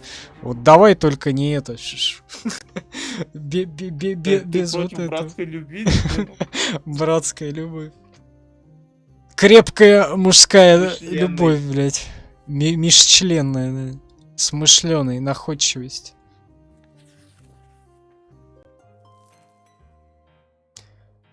Вот 11:30, осень, дворянские титулы. Учеба продолжается. На уроках имперского права ты наконец усваиваешь, что даже внутри дворянского сословия есть своя иерархия. Понемногу проясняется разница между разложением твоего отца, более знатных дворян из людского рода, и аркнов. арканавтов. Они еще живые. Что это? Арканавты? А вот эту вот бабу, которую мы по платок отжали. Не отжали же. Ну, По итогу-то отжали. По итогу, она да. ж не взяла.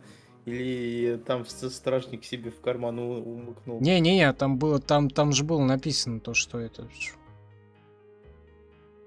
Типа, она же сказала, типа, оставь платок себе, грязная, немытая мразь, блядь. Грязь, блядь. Да. Ты кто такой, нахуй, да? И вот это вот все. Вооруженный новыми знаниями, ты возвращаешься домой. Вооруженный, да. После ужина отец, как всегда, расспрашивает тебя о делах в школе. Роберт Бранте. О-хо-хо-хо. О-хо-хо. И чем же отличаются дворяне... Чё? Дворяне мантия от дворяне меча Автандил. И чем же отличаются дворяне мантии от дворян меча, Автандил? Ты помнишь? Я вот нихуя не помню. Ты о чем? Чем они отличаются, блядь? А кто это? Ну, у них же там разные дворяне, вот это. Какая мантия, какая меча? Мантия, я предполагаю, это волшебники, а Ну, меча это воин. ну, как эти герои меча и мантии. И так же они назывались. Ты уверен... Ты уверенно отвечаешь... Да? Да? Ты уверенно отвечаешь, дворянство меча передается по наследству. Это знатнейшие люди империи после аркнов. Они владеют змеей... да. Они владеют землей и поместьями, занимают самые высокие посты. Имена их родов хранит великая синяя стена... Синяя книга. Стена, блядь. А у меня какая-то своя, метавселенная этих арканов в голове. Имена их родов хранит Великая Синяя Книга. Даровать такой титул может только владыка провинции или сам император. Во славу императора, блядь. Роберт Бранте. А как следует общаться с такими господами? Господами. Во. Господами. Не, господами. Ты отвечаешь. Добавлять к их имени почетное «Эль». К примеру, господин Агюстен Эль Бёрн. Или мохнатый шмель был у нас такой. Заходил. Эль президента. Да. Надо, кстати, остров захватить. Windows 10 поставь сначала. А чё, оно не пойдет, что ли, 6-й тропика? Так у тебя ж не пошел. А, да. Надо 10, наверное. Отец одобрительно хлопает тебя по плечу. Роберт Браданте.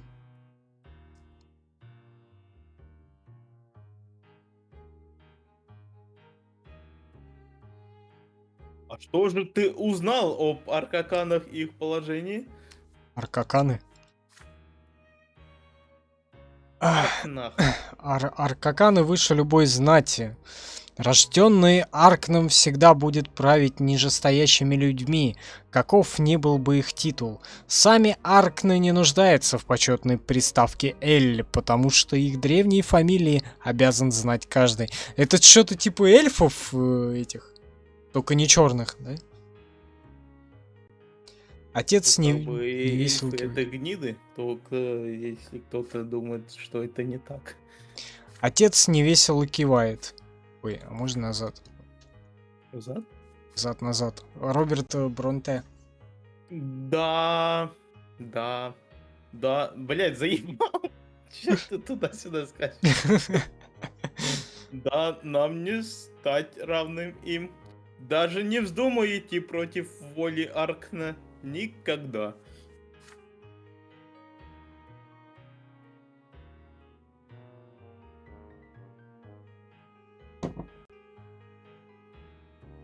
Там дальше еще. Да? А какой знати принадлежим я и твой дед? Ну, дед явно к педерам. К педикам, да, каким-то. Это просто. К дворянам мантии. Этот титул не передается по наследству, зато его может добиться даже простолюдин, если будет доблестно служить империи в рядах легиона или на посту чиновника. Отец вдруг затихает и внимательно смотрит тебе в глаза. Роберт Бронте.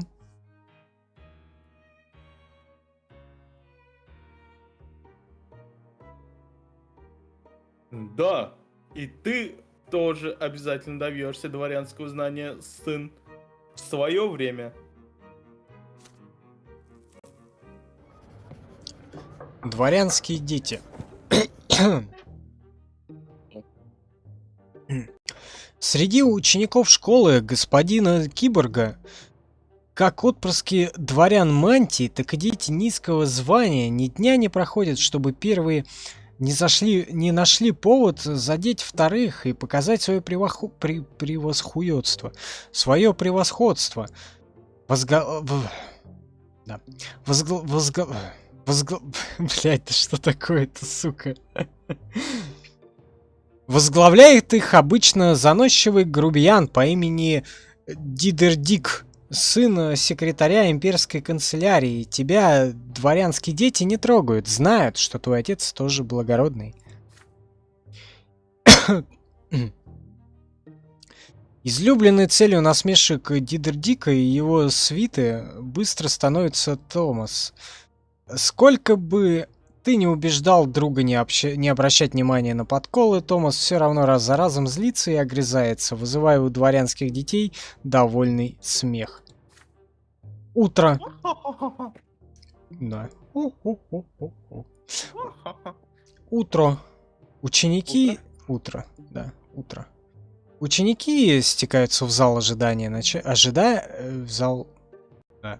Ученики стекаются в зал в ожидании начала занятий. Завидев Томаса, ты машешь ему рукой и зовешь сесть за одну скамью. Твой друг поднимает руку в ответном приветствии, и тут его окатывает помоями из ведра. Дидердик со своей свитой, кто же еще, знакомый, скрипучий смех, сын портовой шлюхи. Пусть сидит подальше от приличных господ. Томас сжимает кулаки. Тебе кадец, Дидердик. Томас воинственно бросается на дворянских детей, обступившего своего предводителя. Однако те только этого и ждали. Томас первый на них напал. Ему не дают сделать ни шага. Хватают сразу вчетвером. Дидердик ухмыляется и пинает своего друга под дых. Томас шумом глотает воздух и начинает кашлять. В момент, когда Дидердик заносит ногу для второго пинка, между ним и Томасом встаешь ты. Главарь дворянских детей чуть приподнимает брови. Почему это ты вообще якшаешься с простолюдином? Ведь ты сын дворяня... Дворяняня. Сын дворянина мантии. Дружить стоит с равным себе, а не с грязью подошв.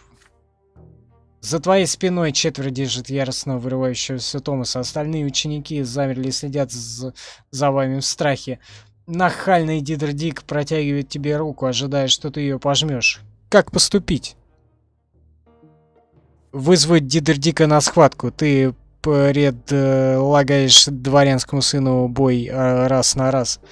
Выдать Дидердика учителям. Ты находишь управу на Дидердика и его свиту. Увещевать дворянских детей. Дети дворян мантии пока еще тоже несут удел простого сословия. Что делать? Тут только 3 выбора. Нассать на руку нельзя ему. А чё пожать? Кому пожать руку? Не можно столько. Условия не выполнены. Ты, у тебя мало очков крысятничества. Да. Надо что-то... Давай на схватку, биться будем хуями. Биться на хуях будем!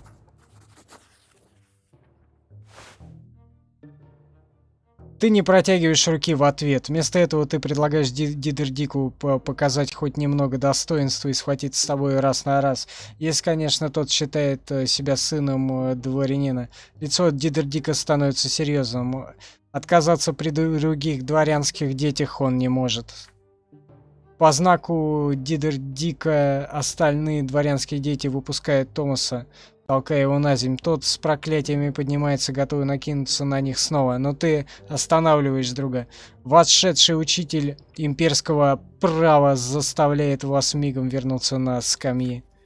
Занятие пролетает одно за другим, пока ты в красках представляешь, как с лица Дидердика пропадает гаденькая улыбочка. Томас Гитлер.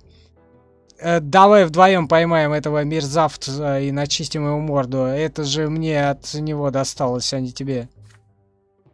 Ты объясняешь другу, вы заключили уговор. Теперь это уже дело чести. Томас недовольно сопит, но слушает тебя. Дидердик и его свита уже ждет вас в тесном переулке возле школы. Ты выходишь вперед и предлагаешь покончить со спором раз и навсегда. Так это делают дворяне. Если в бою победишь ты, Дидердик и прочие дворянские дети больше не тронут никого из мещанских. Если победит Дидердик, ты больше не скажешь ни слова в защиту простолюдинов. Бой будет 1 на 1. Дидердик нерешительно выходит к тебе, вы оба закатываете рукава рубашек. Ты понимаешь кулаки, Дидердик неловко повторяет твое движение, ты бьешь первым, Дидердик пару раз умудряется тебя задеть, но его попытки тщетные, они ни разу не были... Он ни разу не был в настоящей уличной драке. Томас одобрительно кивает. Многому научил тебя он. Моя школа, да. Да, мой пиздюк, блядь. Вот это вот всё. Дидердик сопротивлялся недолго. Получив очередной удар, он визжа отпрыгивает и поднимает руки. Ты победил. Ты поворачиваешься к притихшим детям дворян. Больше никаких издевательств. Если ты услышишь хоть одно дурное слово в адрес Томасины, сказавший это поплатится. Я тут клитором командую. Да, блядь. я повелитель клитора. И вот это вот все. Вот, так решаются все проблемы. А не то, что он этот рогатый сытся сидит, блядь.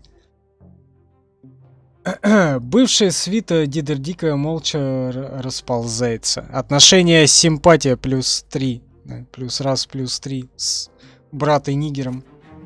Благородство честный. Чё, все, больше ничего не дадут? 11:31, 13 лет. Пора самогон жрать, наверное. Все-таки. Ну, уже это замуж пора. Замуж, блядь.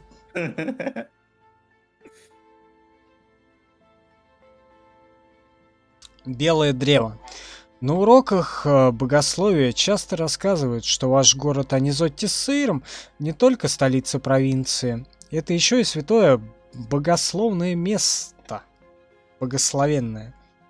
Благословенное, да, все правильно. Именно здесь из кровати первых учащих... Что, блядь? Именно здесь... Какой кровати? Из кровати, да, вышел. Именно здесь из крови первых учеников-близнецов произросло белое древо. Ты видишь его гигантскую седую крону, нависавшую над городом каждый день, но ни разу ты не был у его подножья. И только сегодня вам предстоит первое путешествие к Белому Древу. Учитель богословия собирает вас на службу в великом храме, раскинувшемся у его корней. Вам, наконец, дадут посмотреть на этот памятник пришествию близнецов вблизи. Все ученики в радостном предвкушении. Вы входите в трущобы храмового квартала Анизотти-Сейром.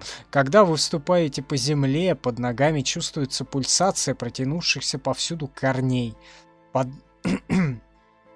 Подножье древа окружено жалкими лачугами, грязными дворами. Здесь ютятся нищие, батраки, проповедники. Жители квартала встречают вашу процессию смиренными поклонами. указывает дорогу к храму. Несмотря на страшную бедность, они кажутся умиротворенными. Учитель говорит, что это божественная благодать древа, так действует на живущих под его сенью. Это место примирения со своей судьбой и всем миром. Ученики и вправду притихают, прислушавшись к шелесту крона и биению корней под ногами. Ветви древа закрывают все небо над вами. Храм близнецов Близнецов, да. Храм близнецов расположился прямо у исполинского ствола, будто тоже врос в древо. Толпятся паломники в дорожных одеяниях, нищие, простые горожане, мелькают и роскошные наряды дворян. Некоторые посетители храма, сбившись в стайки, о чем-то спорят. Многие бродят, устремив взгляд вверх к ветрам великого дерева. К ветвям. Бродят. Или бродят. Не, бродят. Бродить же это другое, да? Сюда. Древо поражает своей мощью, от него веет спокойствием.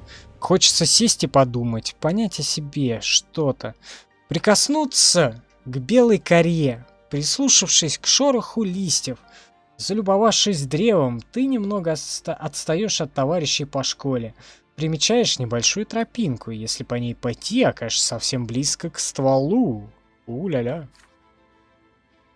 От тропы паломников отделяется высокая рыжеволосая женщина. Женщин, да? Женщин мы любим, да. Да. Поношенной белой рясе. Она не молода, но какая-то не молодая женщина. Но живое лицо в веснушках делает ее похожей на ребенка. В руках ее книга. Ты видишь паломницу первый раз в жизни, но она смотрит на тебя словно на давнего друга. Софий, что ли, пришел? Не молодой уже. Паломница подзывает тебя к себе, говорит свое имя. Матильда. Проповедница из Астини. Слушай, а я что-то такое не помню. Что за Матильда, блядь? Когда? Ай? Кто это? Матильда. Вот я Из Астонии. из Астонии что-то не помню такое.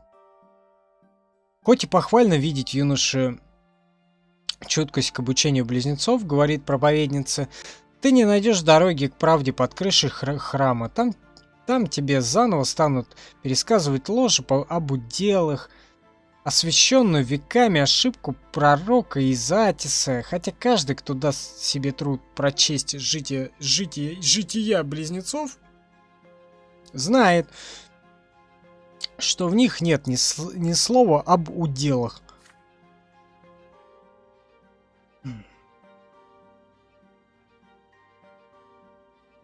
Дилдах. Победил. Ее слова поражают тебя. Все, что говорит проповедница, пугающе не похоже ни на рассуждения учителей богословия, ни на слова матушки, уделы, ложь. Ты замираешь, не понимая, то ли ввязаться в спор, то ли расспросить Матильду поподробнее. Или она просто сумасшедшая и разумнее всего вернуться к остальным. В этот момент твою руку хватает чья-то маленькая теплая ладошка. Рядом с тобой девушка... Да, уля-ля. Дети мягкие. Рядом с тобой девушка в бедном, но очень чистом черном платье. Ее волосы убраны под платок, из-под которого выглядывает тонкая светлая прядь. Она чуть постарше тебя, ее рука тянет тебя прочь от проповедницы. В карих глазах девушки гнев. Ой, проблемы.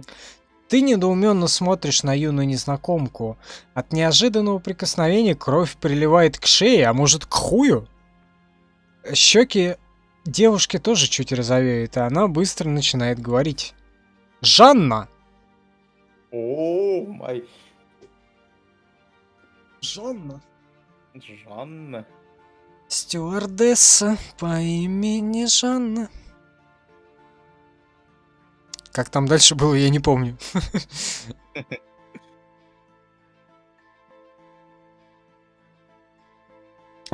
Давай, Жанна.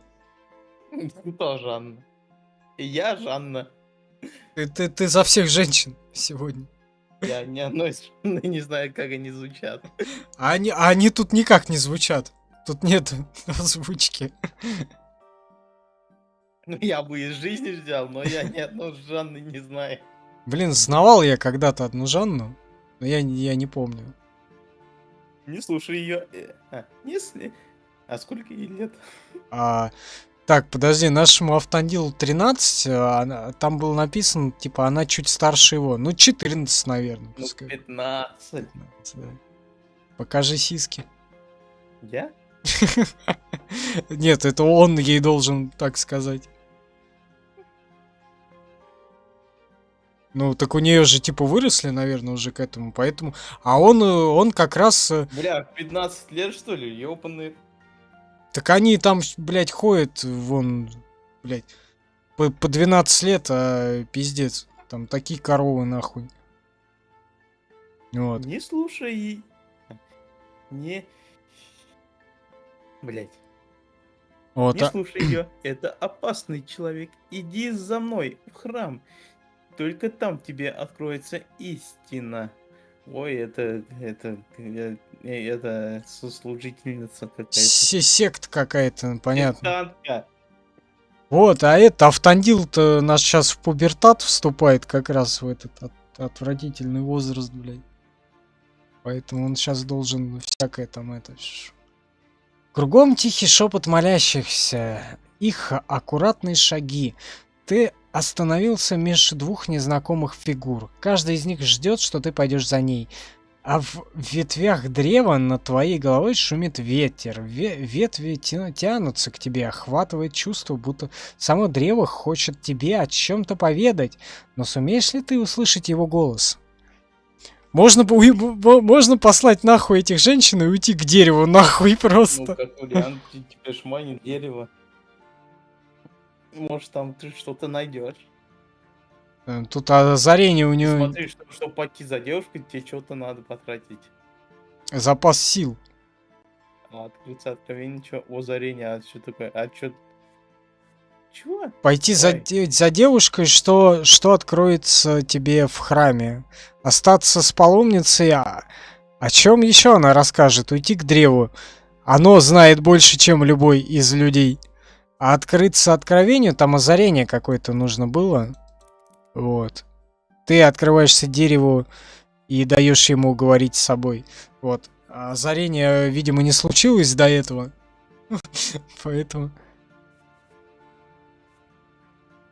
Поэтому можно просто уйти к дереву, нахуй. Ну, да, да. Разговаривать с ним, да? С деревом, блядь. Йоу, брат, дерево. Да, йо, древо Нига. Древо прекрасное. Белая крона уходит ввысь. Ствол такой толщины, что обойти его будет сложно. Листья умиротворяющие шуршат на ветру. Древо будто говорит с тобой. Ты покидаешь спор странной проповедницы юной служки, не обращая внимания на их оклики. Ты обходишь храм, всех людей возле него, шаг за шагом приближаясь к древу. Поднимаешь чуть дрожащую ладонь и прикасаешься к стволу. Кора неожиданно теплая, внутри корней чувствуется пульсация. Древо живое. Его корни так огромные, что образуют гроты из корней и земли. Ты протискиваешься в один такой внутри, удивительно светло и тихо. Шум Анизотти с Сейром остается позади. Сейчас есть только ты и древо. Чё за, блядь, древофилия, нахуй? Начинается. Ну, вообще пиздец. Начинается, блядь, тут у них всякое. Ты садишься на Про ствол. Да. Ты садишься на корень. Он в тебе там... Ты садишься. Под тобой шуршат листья. Все, что слышно, размеренный пульс жизни, разливающийся по древу. Он совпадает с твоим сердцебиением. Мысли становятся стройными и четкими. Уходят сомнения, исчезает лишняя суета. Древо говорит тебе. Или это ты думаешь странное, непривычное, захватывающее. О тепле любви, о кристальной ясности закона, о том, как любовь и закон сплетаются, даруя тебе чудо жизни. Тело само собой выпрямляется, и на губах появляется улыбка. Часы пролетают как мгновение. Ёпт. Чего там появляется? Все что-то там появляется у него.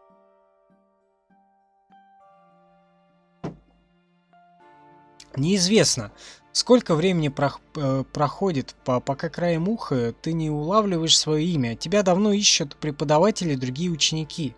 Увы, пора выйти из грота. На Анизотте с Иром уже опускается вечер. Как незаметно пролетел день. Ты быстро объясняешь учителю, что белое древо позвало тебя к себе. И вместо упреков богослов, понимающе кивает. Понимаю, да.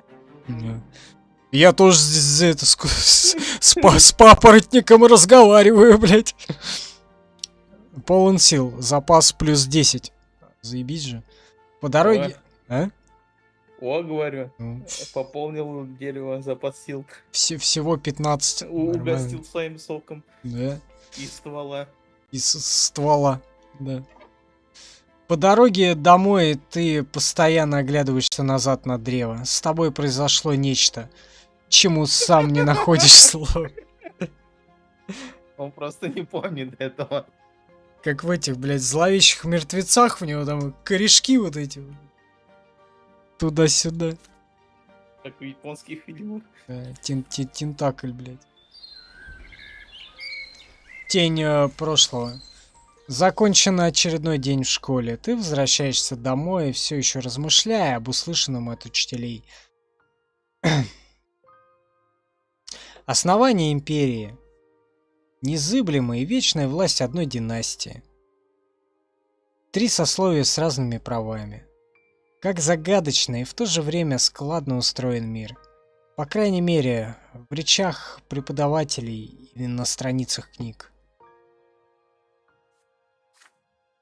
На крыльце тебя дожидается матушка. Она мягко улыбается при виде тебя, но с ее лица не сходит озабоченность.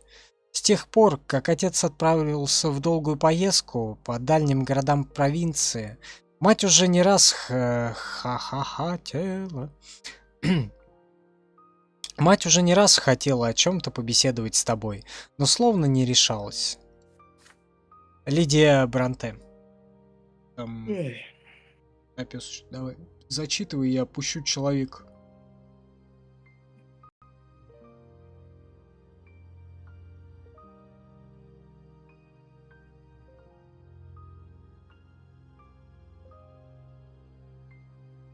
Лидия Бранте. Перерыв, что ли? Я говорю, Лидия Бранте, зачитывай, я пущу человека. А, я думал, ты пустил, а потом зачитывай. Не-не. Сынок, положи свои вещи и приходи помолиться вместе со мной. Ты... А, да, сейчас. Заходи, Котопес. Вау, давай еще раз. Дядь Пи, а что будет после? После там Максим что-то хотел постримить. Ну, не сегодня, а на это. Ну, вообще. Да, Максим? Чё? Кто? Зачем? Нет. С- Я с- хотел перерыва. Опять посмотреть всякое. Да. Ой, ну да, давай посмотрим всякое, сходим. Так, сейчас я поставлю тогда. Во. О, Куркот. Империю Кур, я тоже схожу, посмотрю. Ага. На вот это вот все. Опять там что-то трое. Все что-то там начинает. Какие-то батлы, не батлы. Не знаю. Короче, сейчас посмотрим. Всякое через минуточку вернемся.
И там ты присоединяешься к матери в молитве к близнецам.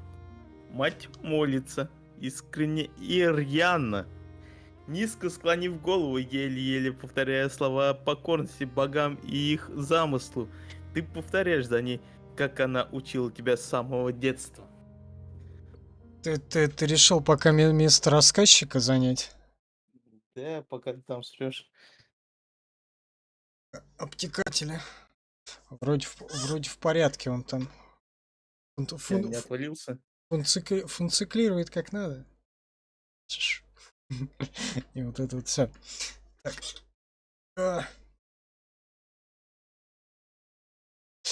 Так, пока что у нас? Перерыв, перекур. Это вот. Короче, что будет дальше? Что будет дальше? Я пока не знаю. Что будет дальше? У меня же целый список вот этого вот всего.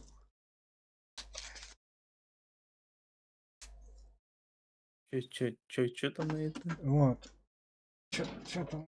Жизнь Клима Самгина. Ну, может быть, что-то зажигалку. Короче, что, у меня же тут это целый... Так, это... Нет, это список... Своим листком, блядь. Нет, это... Заведи тетрадь же. Это по-прежнему список моих охуительных качеств, а тут... ну, тут схематическое порно с моим членом Сашки. И что там, утверждение прошло, что ли? Че утверждение? Ну, по подписи поставить на схему. Короче, что?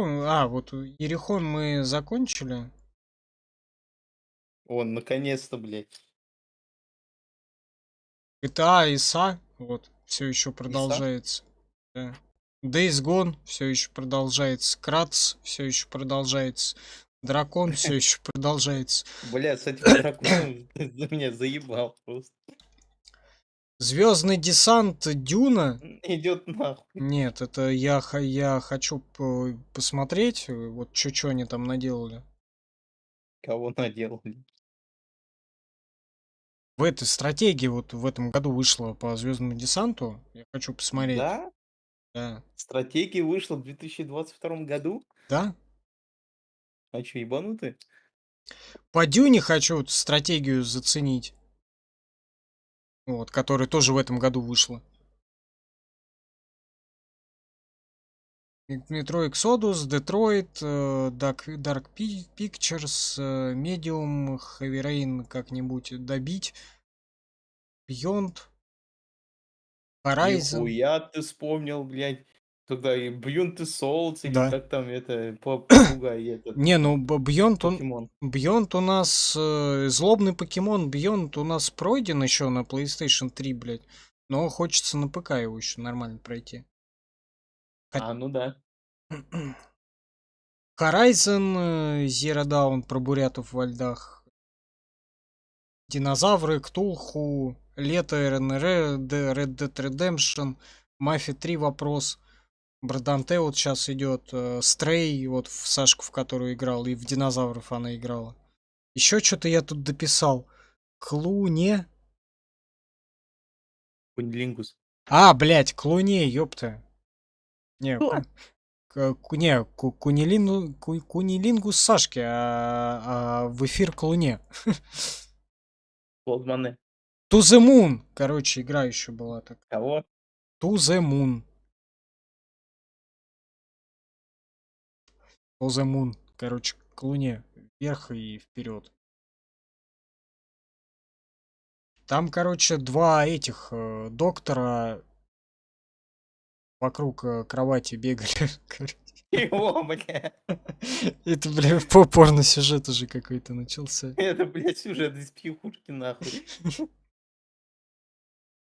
Нет, там, короче, пиздюк какой-то больной. Вот. И два доктора его там обхаживали. Короче, а пиздюк на Луну хотел полететь в итоге. И там, короче, типа, жизнь его проживается, типа, как бы он мог ее прожить. Я же говорю, сюжет из психушки. Ну, типа того. Watch Dogs, это рубрика Осетер Play. Нет. Speedruin, рубрика Speedruin. Еще. Mirror's Edge 2 и Сын Рима. Еще ремастеры игр в этих с Дэнди Сегином. Короче, еще. Короче, Котопес, ну ты понял. Короче, еще до хера, а ближайшее я пока не знаю, что. Вот после Бранта. Я не знаю, он там Максим на следующей неделе что-то постримит. Что-то. Вот, а я не знаю, я еще подумаю. Вот, может быть, Браданте потом еще разочек. А может быть, и что-то новое. Может быть, метро начнем, хуй знает. Да? Вот. Там еще у меня цветочек нарисованный на другой бумажке.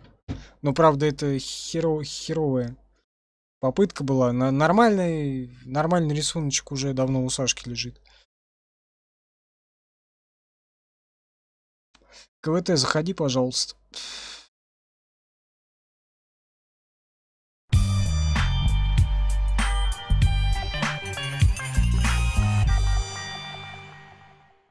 Даешь аудиокнигу. Мы думаем над этим. Постоянно. Наверное. Как только Seventeen смонтируется, да. Как только Seven Sins, да, смонтируется, так будет аудиокнига господина Барданте, наверное. Вот. Ой, нам даже на Good Game написали. Вот. Охренеть. Он живой еще, что ли? Good Game. Привет. Я играл, но бросил на последнем акте. Играл сначала сам, а потом понял, что либо поступаешь как сам бы хотел, либо получаешь нормальные статы. И по найденной стратегии прошел пролог, чтобы прокачка была оптимальная. Правда, даже и так старался, как бы я поступил.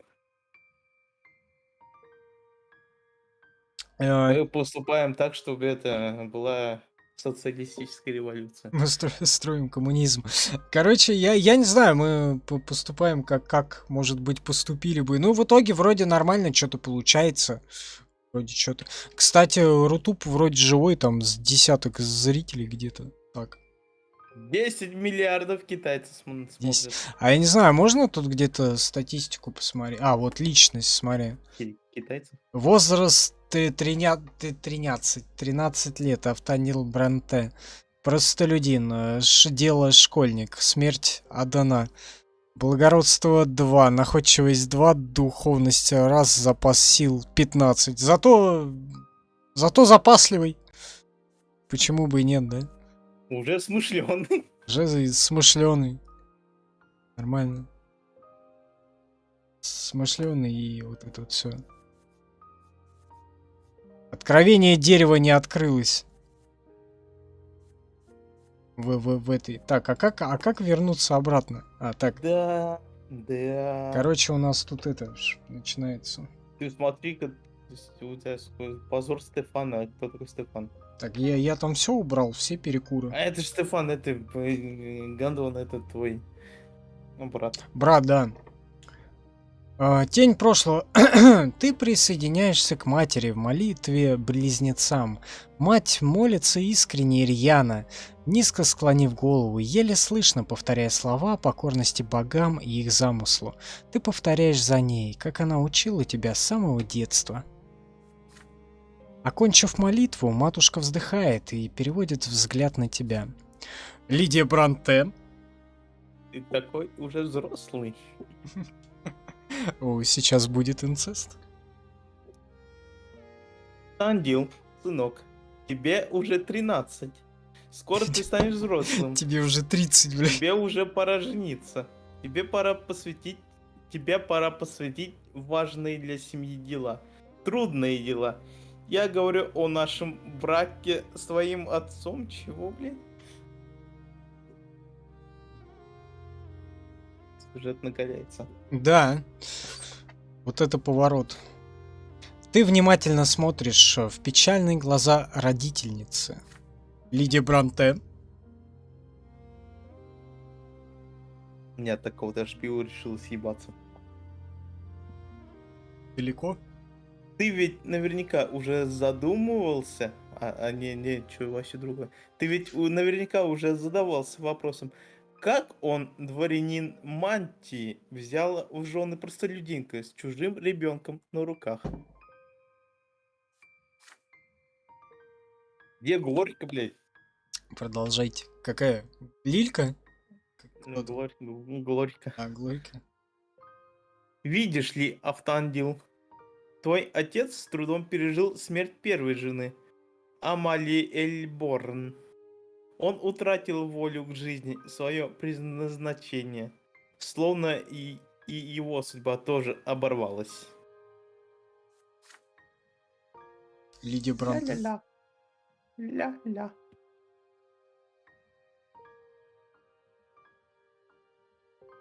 Тогда он и встретил меня. Ты знаешь, я была в отчаянном положении. Пришла в префектуру молить о помощи, защите и справедливости. Вот оно как. Там тебе еще читать и читать, блин. Давай, у меня, видишь ли, задержки. Девице я прислуживала в посудной лавке. Там я приглянулась одному дворянину. Да забудется всеми его имя. Видят близнецы, я была смиренна и чтила его удел властвовать. Но он силой забрал меня к себе. Мать замолкает, собираясь с духом. Лидия Бранте. Да-да.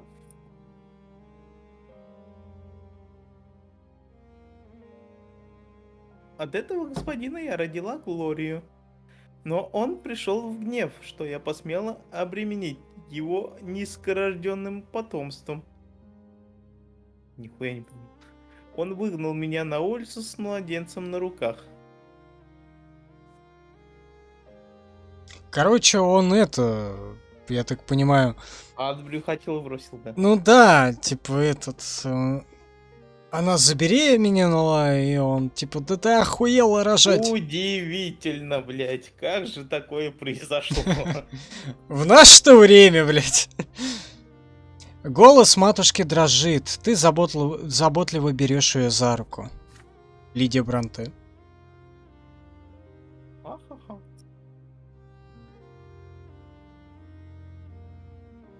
Блин, музыка, конечно, вообще прям это звуковое оформление, прям мое почтение вообще. А у меня там электроника хуярит на фоне. Какая-то. Я была брошена, обесчещена. Мне было некуда податься. Я даже не надеялась, что судьи префектуры помогут мне добиться справедливости от бывшего хозяина. Хуясь. Разродилась на откровение. Мадам Лидия Бранте. Но, слушая мою жалобу, господин Роберт взглянул мне в глаза. Я верю, что сами боги наделили его в этот миг своей великой любовью. Твой отец сказал, что не сможет заставить негодяя дворянина взять меня в жены. Но он ни за что не бросит меня и малютку Глорию. И если на то будет мое согласие, он возьмет меня в свой дом. Слезы катятся по щекам матери. Лидия Бранте. Ну, вот оно, оказывается. Да. Ну, пойду устрой суей, да. Сынок, я знала, что это будет странный удар по его имени, страшный удар по его имени, но забота обо мне словно вернула его к жизни. Он будто заново прошел причастие, вернул себе дворянский удел править, защищать и покровительствовать. Но за решение взять меня в жену он платит до сих пор.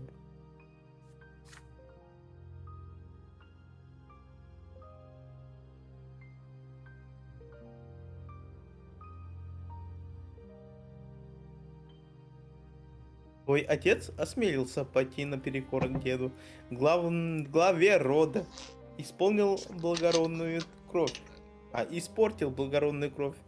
Знал бы ты, сын, сколько ему пришлось вынести, Что говорил о семье Бранте Что говорили о семье Бранте в городе?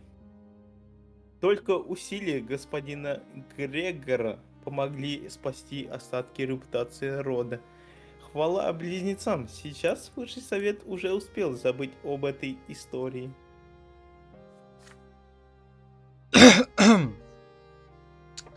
Замолчав, матушка внимательно изучает тебя. Понимаешь ли ты, о чем идет речь? Лидия Бранте?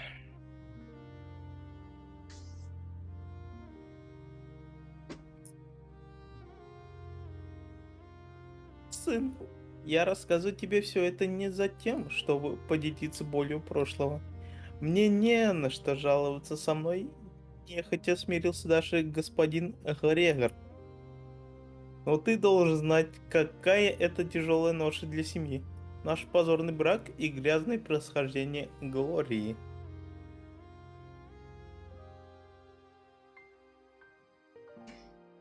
Секушку. Котика. Глория. Ой, Глория. Лидия. Где Глория? Глория Увы, где-то Глория ходит. никогда не сможет носить имя Барабаранте. Даже если бы на это были согласны старшие господа Бранте.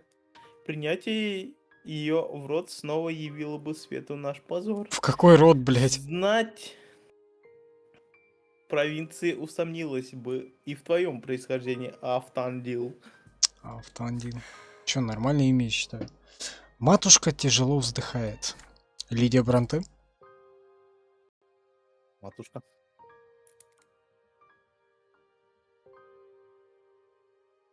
Чё он? Я рассказал тебе то, что ты обязан знать.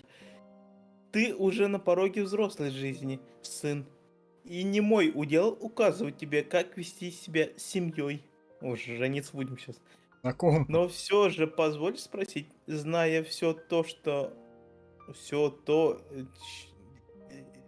Буквы путаются. Но все же позволь спросить, зная все это, будешь ли ты дальше считай Глорию своей сестрой? Ну ёбаный рот. Как можно от на нашей сеструхи это... Ты зачем кошку мучаешь? Да она сама ко мне, блин, шла. Чё ты хочешь, котика? Что ты хочешь, котика? Она на рыжую все нападает. И не хочет никак с ней дружиться. Конечно, блядь, ты охуел, потому что... Ну, это... Плюшка, чё там делает сейчас? Ну вот она в комнате сидит. Ну она вроде уже это какое. Ну, так. Выходит, а от меня уже не убегает. А вот это... А кошку боится, потому что... это... Анфиса на плюшку нападает. Не знаю, не хотят они как-то дружиться пока что. Вот, и она этого, блядь, и пиздюка черного тоже пиздит. А чё, как кокос похуй? Да, как кокос уже нормально. Ну, плюшка кокос тоже боится. А так... Конечно, блядь, сейчас задавит, и одного белого хватает.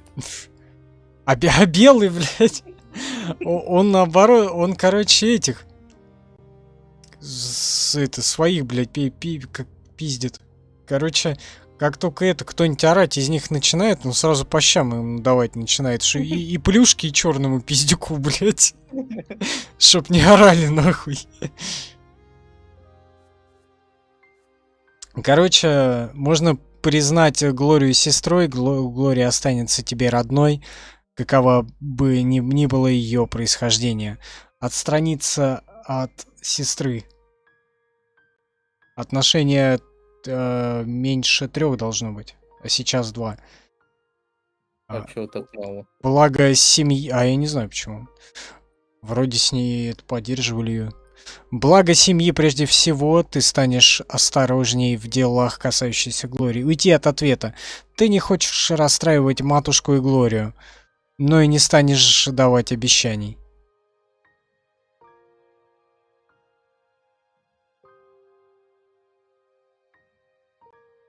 Может быть, это самый верный способ здесь уйти от ответа?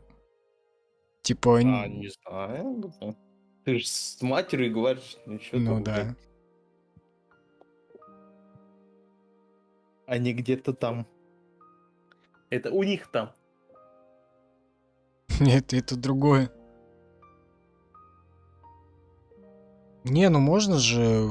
Тут либо туда, блин, тут либо... Либо туда, либо сюда. Да, не, ну либо вообще в никуда, там, может, это потом когда-нибудь будет. Вот, тут вот же ж написано, ты не хочешь расстраивать матушку и Глорию, но и не станешь давать обещаний. Типа. Короче, чтоб никого не расстраивать, давайте потом как-нибудь ответим, да? Что-то вроде этого.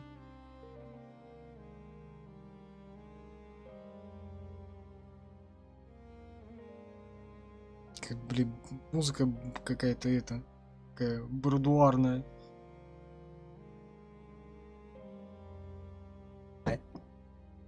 Что делать? Бордюрная? Не знаю, жать? Чего Там жать? будет. Не знаю, ты же играешь. Ладно, короче, будем признавать с сестрой.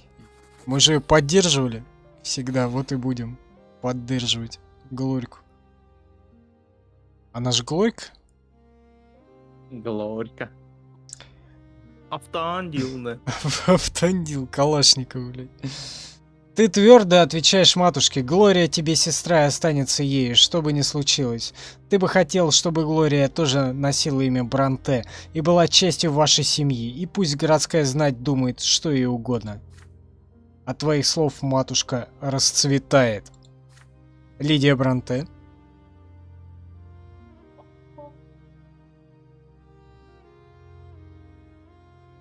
Барбара Ранте. Знал бы ты, как я была счастлива. Автоангел. Наконец-то быть одной семьей. Но радость на лице матери быстро сменяется тревогой. Лидия Бронте.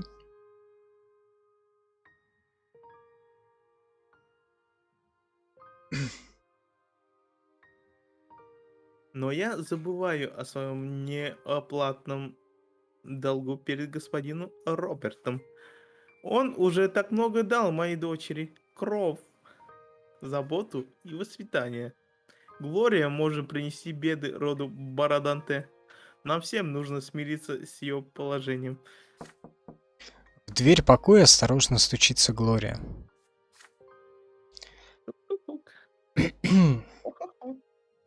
Матушка, Автандил, я вас потеряла. Ты радостно приветствуешь сестру? Да, она тебе сестра. Никакие старые тайны не изменят этого. Матушка целует тебя и Глорию в лоб и возвращается к молитвам. Вы с сестрой спускаетесь вниз, матушка остается тихо возносить благодарность богам за посланную ей семью Бороданте. Ты надеешься, что близнецы слышат ее. Отношение +1. С Глорией 3 симпатия. Ура! Лидия Бронте +4 привязанность. Ура! +1 и +4, да. Ангел. Вроде нормально. Вроде выкрутились. Год 1131. Осень. Вспышка пламени. Чё, все в армию, что ли? Пора, блядь. Тебе 30. Тебе 13. Блядь. Скачок такой. Хорошая. Чё они там? Совсем охуели уже. Еще один утырок. Еще один урок богословия. Вам назидательно рассказывают, почему только священники наделены правом трактовать уделы и наставлять на них остальные сословия. Рядом с тобой пыхтит Томас, усердно записывающий каждое слово учителя. Ты уже много раз услышал об этом от матушки, поэтому позволяешь себе помечтать, да. Помечтать о будущем. Отец говорил, что после учебы отправит тебя в столицу. В армию. Вот, да, вот туда вот надо. Учитель вдруг грозно обводит зал взглядом и повышает голос на одного из товарищей. Из твоих товарищей Бриана. Мальчик подпрыгивает, учитель просит повторить его последние слова. Бриан замирает, мгновенно сжимается в комок. Он пытается что-то сказать, но будто потерял голос. Зал оживляется. Кажется, кого-то ждет наказание. Учитель зависает над Бриллианом. Щеки мальчика багровеют, на глазах выступают слезы. Все смотрят на окованную железом книгу в руках учителя. Книга резко поднимается в замахе. Бриллиан визжит, выставляет руку перед собой. И она ломается нахуй, да? Вспышка с тыла! Учитель богословия с криком, блядь. Учитель богословия с криком вспышка с тыла, блядь. Нормально. Вспышка! Учитель богословия с криком хватается за лицо. Его волосы объяты пламенем. Кожа опалена. Магия настоящая, как в книгах про восстание в Магре. Класс замирает. Книга с глухим шумом падает на пол. В тишине... Нахуй. Да. В тишине... А он этот, незаконный маг? Так это... надо магов это... Миссия должна кочевать из драконьей кости сюда, блядь. Да. В тишине звучит истерический смех Бриллиана. Он встает со скамьи, в его глазах огонь. От пальцев летят искры. Начинаются крики. Ученики бегут к двери. Учитель богословия с воем пытается сбить пламя с головы. Бриллиан щелкает пальцами. Книга Изистасиса да. Нас... Книги и Затиса на столах вспыхивают столбами. Бриллиан хохочет. Он воздевает руки. Загораются шторы на окнах. Чё за юный этот, блядь, пиромен? Крики нарастают, сливаясь с гулом пламени. Лицо Бриллиана искажено. Изо рта вырывается огонь. Сотрясаясь в жутком хохоте, он делает шаг к выходу. Вы с Томасом переглядываетесь. Томас Героину. Он же сейчас палит всю школу. Решительность во взгляде друга придает храбрости. Бросившись на Бриллиана сзади, ты сбиваешь его с ног, сам падая вместе с ним на пол.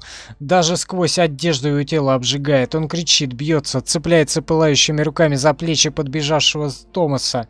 Тот вопит, но не убегает. Несколькими сильными ударами в голову Томаса оглушает Бриллиана. Я думал, сейчас, может, выбор какой-то будет опять. Да? Вокруг суетятся слуги, тушат начинающийся пожар, уносят обгоревшего учителя. Вы с Томасом сторожите лежащего навзничь Бриллиана. Вскоре на пороге школы появляется 3 человека в черных рясах. На боку у каждого булава, может быть, с серебряной печатью, инквизиция. Тебе и Томасу велят отойти от обезумевшего мага. На шее Бриллиана защелкивает серебряный ошейник. Его поднимают и уводят. Один из инквизиторов остается в зале, чтобы объяснить ученикам, что здесь произошло. Так выглядит магия, богомерзкая сила, что сводит людей с ума, превращая их в дикие орудия убийства. Только святые оковы из серебра способны защитить от демонической силы. И только сила близнецов хранит от нее всех нас. На следующий день в школе вам запрещают упоминать имя Бриллиана. Его больше нет. Вот так вот, да. И как-то с этим, с героином у нас как-то отношения опять повысились. По непонятной причине, блядь. Не знаю.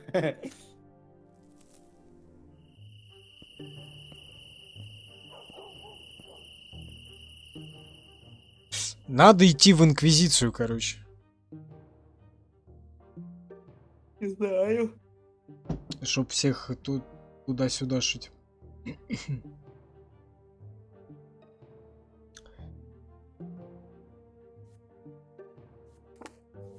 Судьба, это глава 2. А, подожди. Великий день, 100 лет со дня помазания у терапевта пениса. Помазание.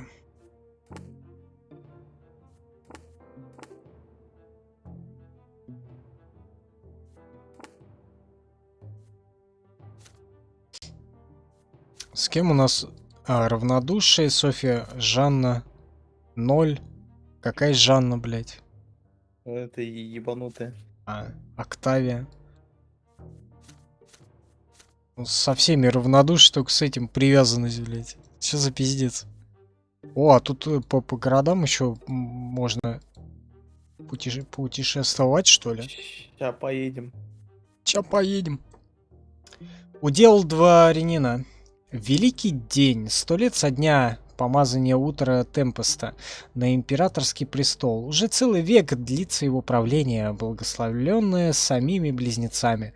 Торжества в честь императора проходят по всему городу. По случаю этого события школа закрывается на 2 недели. Ура, каникул. Каникул, да. Однажды вечером отец сообщает, в канун праздника дед снова привезет Стефана из дворянского пансиона. Традиции велят семьям в день помазания быть вместе, а тебе нужно больше общаться со старшим братом. Благодаря воспитанию Стефан может научить тебя многим дворянским обычаям. И вот Стефан приезжает. Брат начал вести себя иначе. Он все так же, как и дед, гоняет слуг и нарочито не замечает Глорию, но с взрослением в нем стало гораздо меньше прежней кичливости.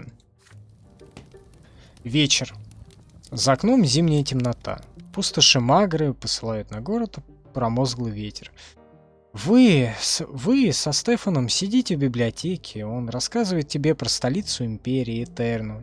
Сколько же в ней чудесного, дворец императора, огромный храм близнецов, военная академия, университет. Ты только читал о них, а брат видел собственными глазами. В библиотеку входит ваш младший брат Натан. На его лице беспокойство. Натан Бранте. Не могу найти Глорию. Я посмотрел везде. Ее нет на чердаке, нет в гостиной, нет на кухне. Ну, конечно, женщина должна быть на кухне. Странно. Странно, да. А я подслушал, что она хотела забраться во дворец Чара Меланида. Боюсь, она так оттуда и не вернулась. Ух, блядь. Вы со Стефаном переглядываетесь. Руины дворца Чара Меланида место опасное. Среди детей ходят легенды, что в руинах все еще живет магия мятежного герцога. Но как раз поэтому каждый подросток считает своим долгом залезть в них и доказать, что не боится давно умершего мага. Брат велит тебе подождать ненадолго. Удаляется и возвращается со своей шпагой. Стефан Бранте. Собирайся, автодело, пойдем за Глорией. Наверняка и правда пошла в руины, вдохновение для стишков искать. Велев Натану передать родителям, чтобы отправились прогуляться на площадь, вы со старшим братом выходите наружу. Он так решительно намерен спасать Глорию, которую раньше даже за человека не считал. Стефан замечает на твоем лице недоумение. Стефан Бранте. А спрашиваешь, а с чего вдруг мне есть дело до Глории? А как я могу поступить иначе? По законам чести я должен защищать семью. Глория никогда не будет частью рода, Бранте, но отец все же взял ее в дом. Я уважаю его старшинство и забочусь о тех, кого он по своей милости приютил.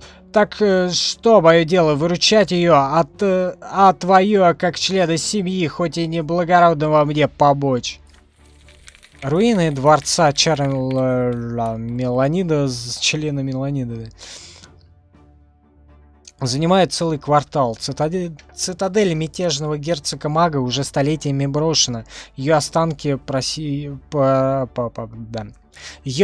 поросли кустарником. Здесь пусто, только холодный ветер сквозит через полуразрушенную каменную кладку. Дурная слава обычно заставляет даже самых отъявленных злодеев избегать этого места. Пробираясь по руинам, вы натыкаетесь на исписанные листы на земле, почерк сестры. За полуразрушенной стеной слышится громкий смех. Потянувшись, вы с братом заглядываете за стену. Глория лежит лицом вниз. Спина сестры подергивается в рыданиях. Ее обступили какие-то молодые оборванцы. Они грубо хохочут и пьяно машут руками. Ух, бля. Чё?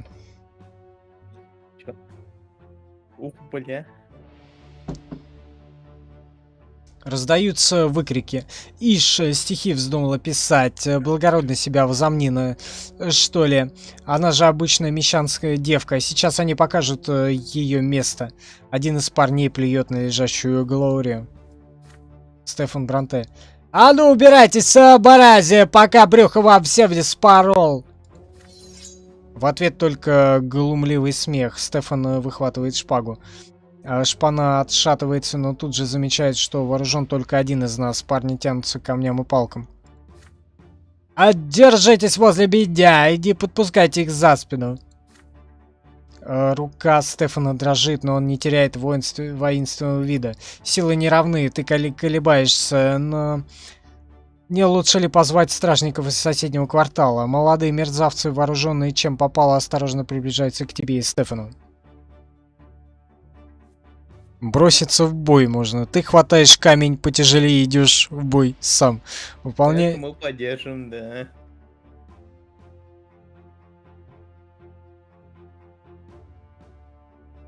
Можно выполнять приказы брата. Условия выполнены. Личность и отношения. А ты защищаешь Стефана, пока он орудует шпагой. Побежать за стражей. Ты оставляешь брата и бежишь за подмогой. Это его бой. Чё делать? Бля, я не знаю. Я пиздиться начал уже давно. А что там выполнять приказы? Какие приказы? Спину прикрывать? Ну да, типа защищать его, пока он это будет вперед куда-то махать шпагой.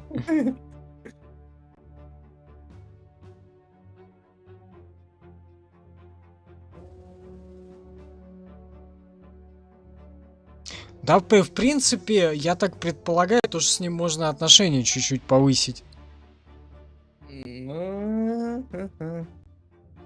Но запас сил, я так думаю, тоже. Хотя он и тут тоже, блядь, У поуменьшится. тебя 15 сил, нахуй, а надо это как кого-то нуля там. А. Или можно в бой пойти, нахуй. Просто по ебальнику кому-нибудь дать там. Чтобы выполнять приказы брата, нужна ссора с братом. Чё, Так она и есть ссора. Условия выполнены. Написано же. Типа, если ты не поссорился, ты не должен был бы выполнять это.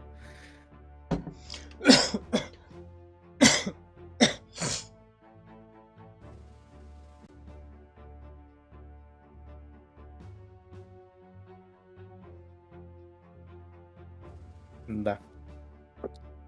Давай попробуем, может, отношения чуть-чуть повысится. Уверенный голос Стефана придает сил и тебе. Ты следуешь команде брата-дворянина. Вооружившись палкой, ты встаешь за спиной Стефана и яростно отгоняешь тех оборванцев, кто пытается повалить его сзади. Один из шпаны бросается на брата с камнем в руке, но ты ударом палки валишь его на землю прямо к ногам Стефана. Блеск шпаги, лезвие погружается юноше глубоко в живот, хрип, ручей крови по земле.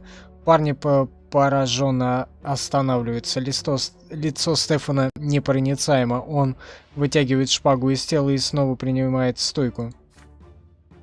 Ты замираешь ошеломленный тем, как просто легко Стефан лишил человека одной из жизней. Словно в зубах поковырялся. Шпана рот в рот. Шпана вот-вот даст дёру. Кажется, они не верили, что юный дворянин и впрямь пустит клинок в дело. На их лицах растерянность и злоба. Стефан фыркает. Стефан Бранте. Простолюдины, что с вас взять? Только так вы что-то и понимаете. Молодчина была, брат. Глория, вставай, идем домой. Он чуть оборачивается на сестру, в тот же миг парни озверело кидаются на вас. Тебя быстро оттесняет от Стефана и припирает к стенке. Несколько сильных ударов в живот, в лицо и голову, потом ты теряешь сознание. Темнота рассеивается, ты в своей кровати. Рядом в кресле читает книгу Стефан. Он жив, левая рука на перевязи, под глазом синяк. Ты пытаешься сесть, голова кружится, подташнивает. Стефан отрывается от книги. Лучше лежи, тебе неплохо досталось. Все-таки их было многовато для одного воина, пусть и с хорошей подмогой. Ты меня впечатлил, сражались вместе прямо как в армии. Дворянин командует, простолюдин выполняет. Как нам и положено по уделу, но мы оба защищали честь семьи. Задаешь быть дворянином — это еще и бремя. Не каждому по плечу. Нужно быть храбрым. Не то, чтобы кидаться в каждую схватку, а чтобы исполнять свой долг. Ведь каждое решение, принятое дворянином, — это часть истории его рода. Оно останется в реке крови навсегда. Станет наследием для всей фамилии. Я часто про это думаю. Мы не можем позволить себе дать слабину и начать страдать, подобно подлому сословию. Мы ведь должны править ими мудро, обеспечивать работы. Это забота не только о своем уделе, но и о уделе многих тысяч. И важно не пренебрегать остальным достоинством и честью, обычаями и традициями. Это тяжело, но только так и можно быть дворянином. Ты понимаешь меня? Брат впервые за долгое время смотрит на тебя с одобрением. Я был рад сражаться вместе с тобой, брат. Ныга. +2. Симпатия, смотри сразу. Нормально повысили, да? Да, блядь, да. И благородство еще. Честный, ну за запас сил. Минус 5, но все равно десяточка еще осталась. Полон сил. И бодр.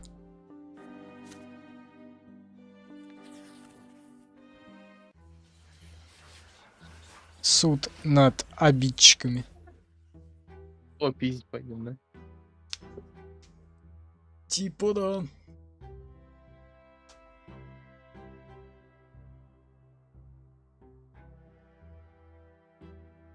Блин, какая голова длинная. Стрим-то сколько уже? 4,5 часа почти, блин. Пример. Не знаю, час? 3 часа только. Да ладно. Кася. А почему 3-то? Ой, че, уже 3? 3:12 стримы. Я Я... думал, час, что там, полчаса. Не, я вообще думал, он уже миллиард лет идет. Оказывается, не миллиард. Всего по полмиллиарда.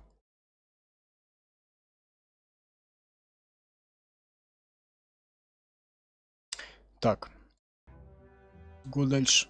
Суд над обидчиками. Новость о том, что банда простолюдинов напала на Стефана Бранте, быстро разнеслась по городу. Взорвавшиеся юнцы стараниями деда уже пойманы. Некоторые сразу после того, как вернулись в мир, познав малую смерть от шпаги Стефана. Дед жаждет наказать обидчиков своего старшего любимого внука, перфект Эльборн, как друг вашей семьи, пообещал лично проследить, чтобы справедливость восторжествовала. Блять, я уже заебался читать вот это вот все. Стефан и дед задержались в Анизотте с сыром до суда. Дед требует истинной смерти для всех обидчиков. Ты спрашиваешь у отца, почему суд может приговорить преступников к истинной смерти? Неужели земной суд выше закона близнецов? Роберт Бранте. Не скучайте, блядь.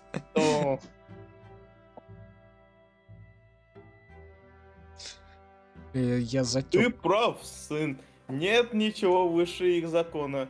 Но ведь империя и все ее устройства были дарованы нам самими богами. Суд существует, чтобы исполнять божественный закон здесь, на земле. И если земной суд приговаривает кого-то к смерти, значит приговор вершит дело богов. И смерть на казни всегда станет последней. Продолжайте, пожалуйста.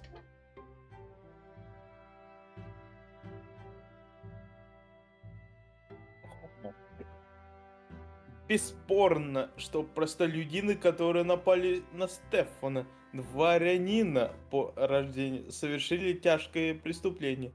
Но по указу императора даже простолюдин имеет право на разбирательство, когда речь идет о каре истинной смертью. Поэтому всем нам придется выступить по этому делу в суде.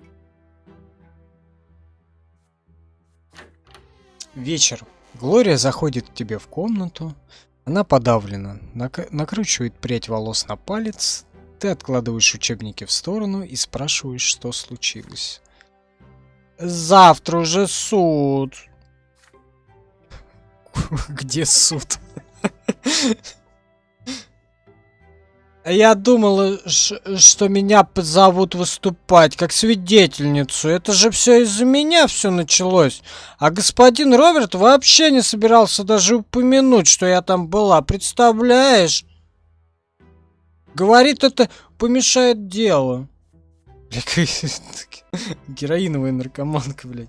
Гламурная. А я всегда им мешаю. Обо мне нельзя говорить, меня можно не слушать, будто я не существую. А ведь я думала, что если даже Стефан за меня вступился, это что-то значит. Что меня наконец сделают... Что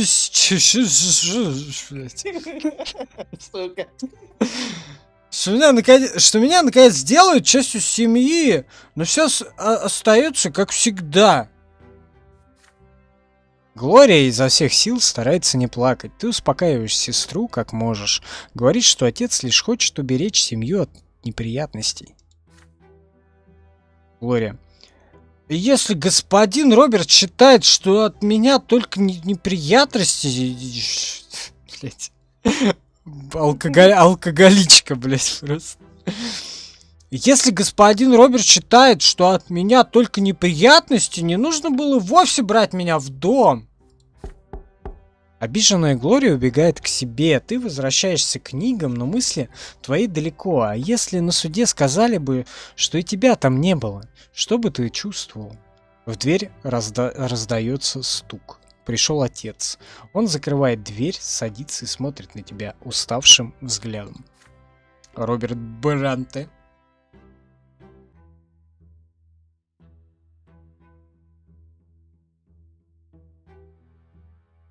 Сын, завтра ты будешь выступать на суде. Вот что тебе необходимо запомнить. Никакой Глории в руинах не было. Вот как все было. Вы с братом осматривали историческое место. Эта чернь напала... Эта чернь начала оскорблять Стефана, а потом напала на него. Когда вмешалась стража, Стефан уже в одиночку расправлялся с обидчиками. Чё-то он хуйню какую-то городить начал, блядь. Далее.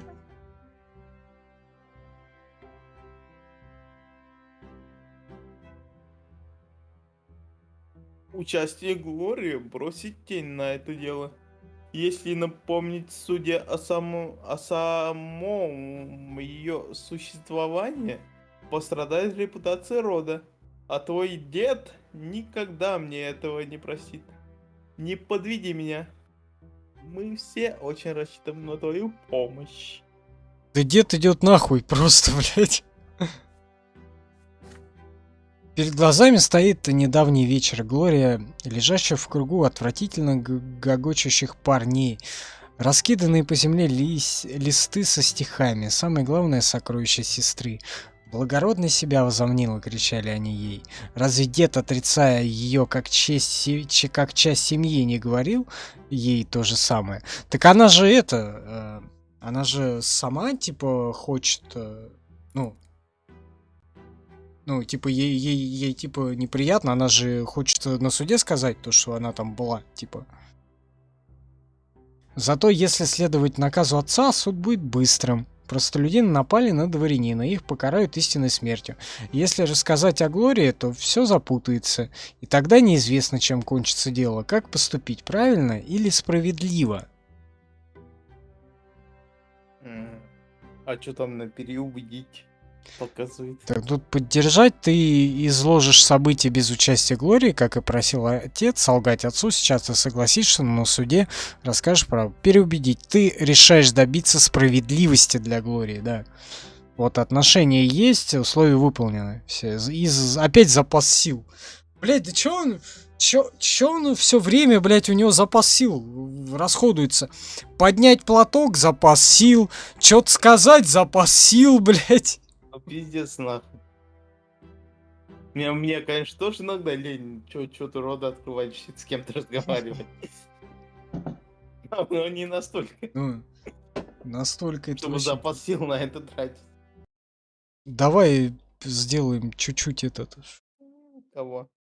перерыв на 5 минут. Да?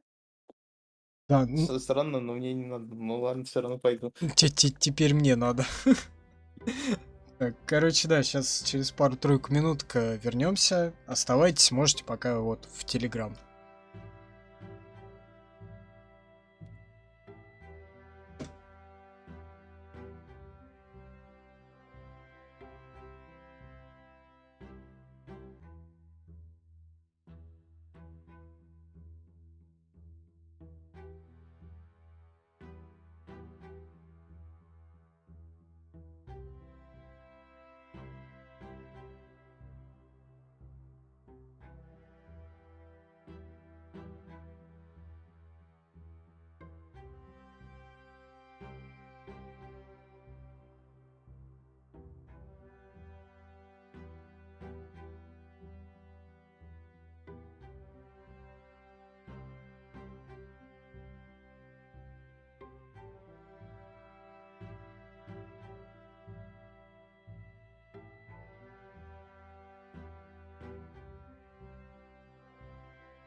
Ой, ага.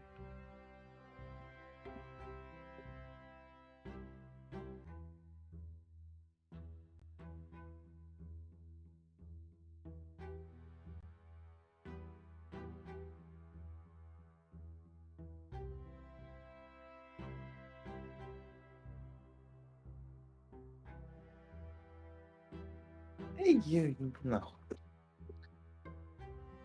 Я чеддера принес.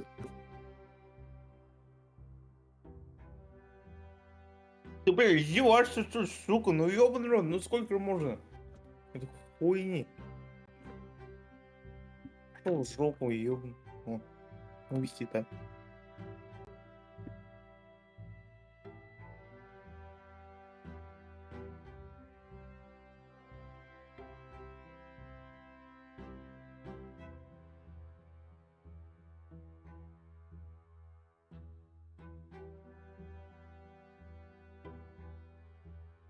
Автоангел.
Да. Так. Ой, это какая-то.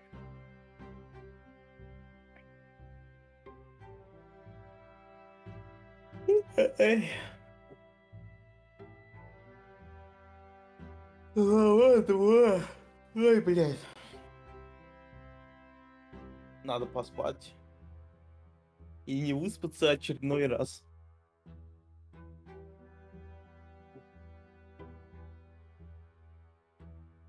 Удержать отца, солгать отцу, переубедить отца.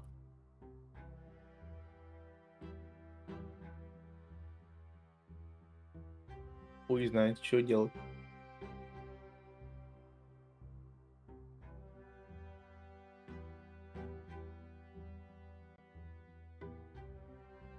Там с этим посрется, тут с этой посрется, ну, хуй знает.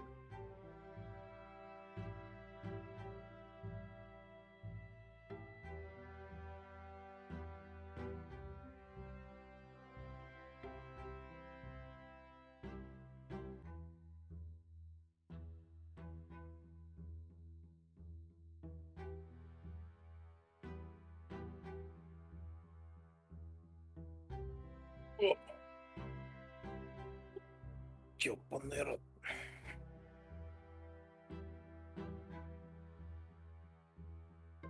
Да.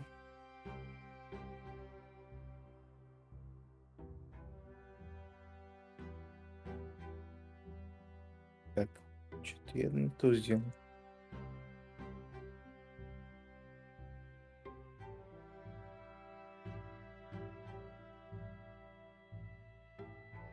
Ты-ты-ты-ты.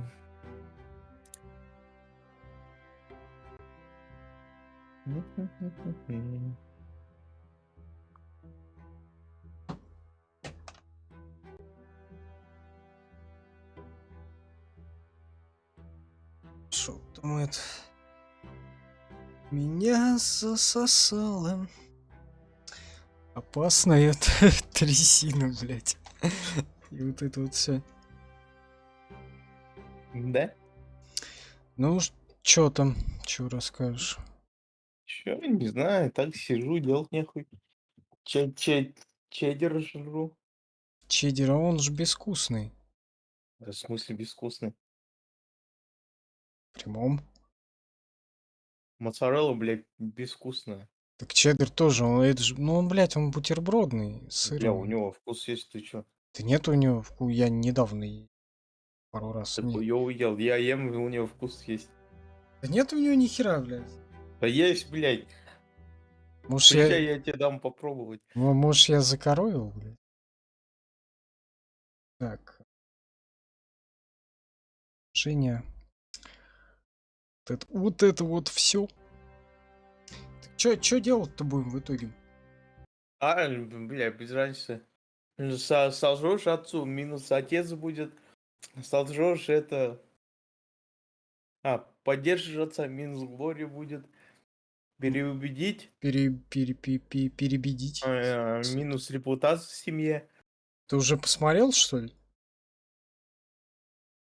Да, вот там смысла смотреть нету, блядь. Шо то хуйня, шо это, блядь. Все говно. Блин. Не, ну можно переубедить попробовать. Вот. Добиться справедливости для Глории. По справедливости, так сказать. Можешь солгать? Не, ну тут вроде, вот, видишь, эти как он, если условия-то какие-то выполнены. Не, Если ты переубедишь, у тебя минус силы будут. А у ну, тебя их всего 10. ну, минус 5 будет, останется еще 5. Может поберечь А что? на что-то. На Гачемучо, блядь? Да. Ну, смотри, ты переубедишься и солжешь отцу, а одна хуйня будет. Думаешь? Ну да. Ты прохождение уже посмотрел там где-то, блядь? Бля, а там какое прохождение-то?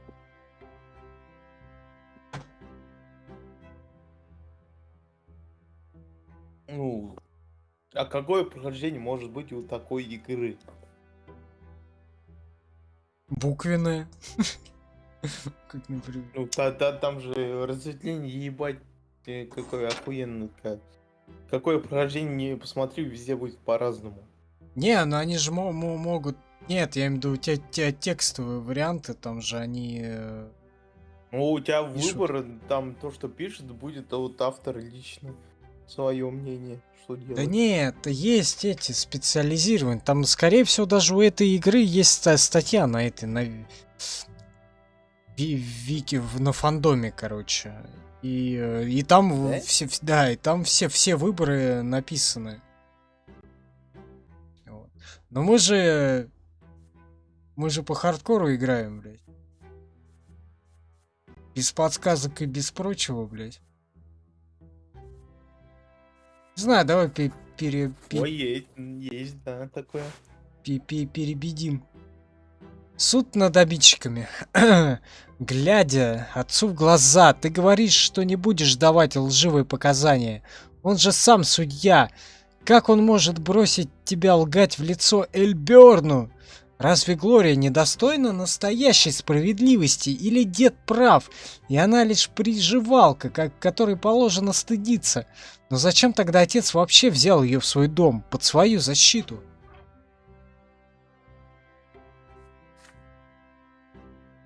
Говорить такие вещи отцу в лицо нелегко. Ты надеешься, что твой голос звучит не слишком жалко, и что он не обращает внимания на румянец, заливающий твои щеки. Отец внимательно тебя слушает, морщины на его лбу становятся глубже, пальцы отбивают чечетку по подоконнику. По подколоднику, по подлокотнику. Да. Роберт Браданте. Бороданте. Это будет сложно, сын. Но ты прав. Ты прав. Я взял Глорию в свой дом, и нужно защищать ее как дочь.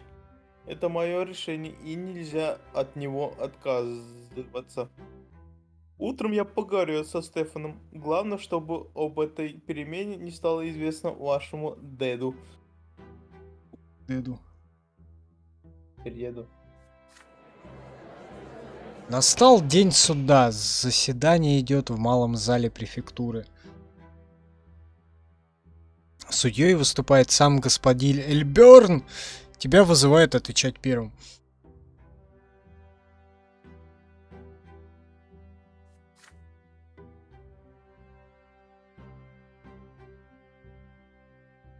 Щапку, а то я не могу так это одновременно. Тут слишком воздуха много в легких оказывается. Ну ты куришь, а мне нечего курить. Закрути. Ну, блядь, надо было сказать то, что вот перерыв, иди крути. Я могу, конечно, сюда все принести. Тут сидеть, крутить. Чё у тебя там за бутылка с дырками, блядь? Какая дырка? А? Где там дырка? Я думал, у тебя там что поинтереснее, блядь.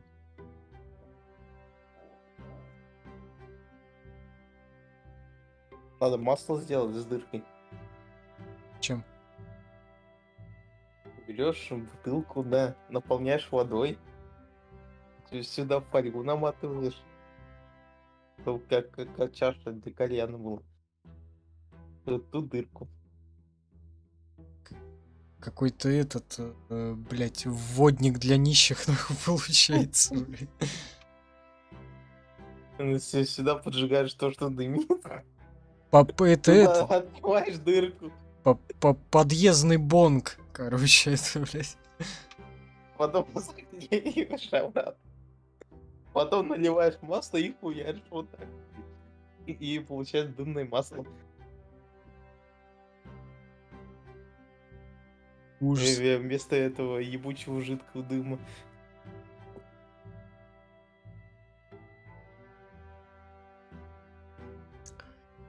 Жидкий дым.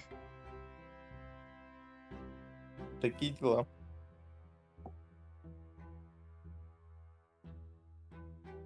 Четыре часа, наверное, стрим идет уже, да?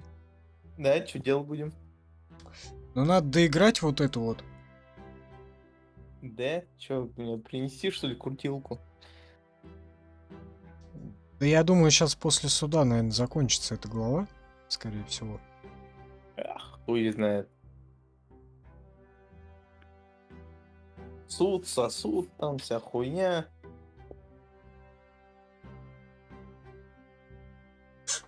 Ты рассказываешь, как все было на самом деле. Унижение Глории. Вы со Стефаном приходите на помощь. Стефан защищал сводную сестру. Краем глаза ты видишь, как багровеет дед, но он сохраняет молчание. По залу идет удивленный шепот. Обвиняемые простолюдины обвиняют, что так все и было. Объявляют, что все так и было. Глория громко читала стихи, а они лишь указали, что она ведет себя не согласно уделу. Выходит, Стефан сводил счеты с обидчиками сводной сестры и напал первым, а вовсе не защищался. Ты встаешь потверже и, набрав воздуха в грудь, спрашиваешь: не должно ли дворянину блюсти честь родового имени? Пусть Глория не носит фамилию Бронте, но твой отец принял ее в свой дом. Следовательно, долгом Стефана было защищать ее, как он защитил бы любого из вас. Презрительные смешки несутся по залу суда. Ты только что напомнил городу о позорной истории со вторым браком отца. Тут к ответу вызывают Стефана. Брат нехотя подтверждает твои слова, косясь то на отца, то на деда. Его рука на перевязи служит главным аргументом. Стефан хотел только, чтобы над Глорией прекратили издевательства, но юнцы-простолюдины напали на него. После перерыва Эльберн берет слово. Эльберн? Огюстьерн.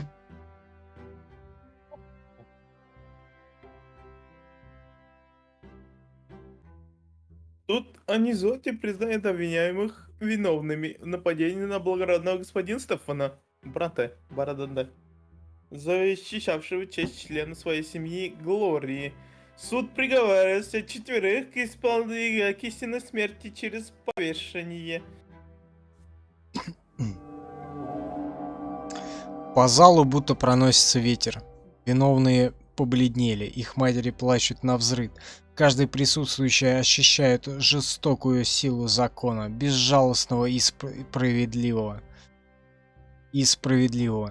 Эта сила, озвученная приговором, отнимает у четверых подростков надежду на возрождение. Навсегда. Виселица уже готова. Стефан стоит в первом ряду, отец рядом с ним. Деревянный скрип, люки под ногами приговоренных проваливаются. Они извиваются в предсмертных муках, хрипя, пытаясь нащупать ногами землю. Дома дед перестает сдерживаться. Он кричит на отца, на тебя, на Стефана, на Глорию, повторяет, что это позор, стучит тростью по полу. Отец отвечает, что позором было бы не защитить свою семью, идти от взятых на себя обязательств. Стефан, чтобы не спорить с дедом, уходит перевязывать раненую руку. Глория молчит, но от каждого слова отца словно светится. Молчишь и ты. Все закончилось. Глорию больше никто не рискнет обижать на улице. А 4 юных простолюдина умерли навсегда. Их семьям преподали жестокий урок. Так будет с каждым, кто посмеет поднять руку на дворянина. Грегор Бронте, -2. Неприязнь, блядь. Пошел он нахуй, блядь. Ёбаный дед, да? Репутация вообще в минуса ушла. Зато единство в плюса шло. Так вот. Заходите. Заходите, пожалуйста. Бля, сколько единств. Что это такое? Единство уже прям в плюсе, спокойствие. Батя, я в телеке. Да, спасибо, в телеке ты. Так оно и есть. Близость и доверие внутри вашего семейства влияет на судьбу членов семьи. Вот как-то все едины, получается. Деда выкинут на помойку и Ну да. заебись будем. Благородство. Благородный. Благородство их... Благородный Дон. Благородство их помыслов и деяний, стремление к идеалам дворянской чести влияет на то, способен ли ты стать дворянином мантии, на будущие умения, необходимые людям благородного сословия. Все еще способен на поступок, духовность ищущий.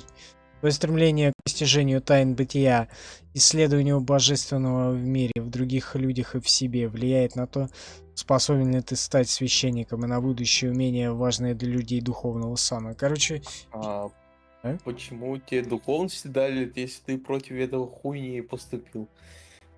Черт его знает.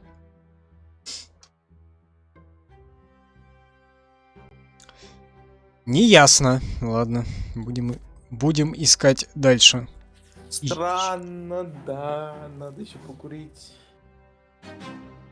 Запретная любовь. Что ли? Чё, у нас инцест, что ли, блядь, тут назревает? Бля, это точно запретно, да. Это событие вызвано твоими предыдущими поступками. Условия выполнены, блядь. Благородство 4. Что, блядь?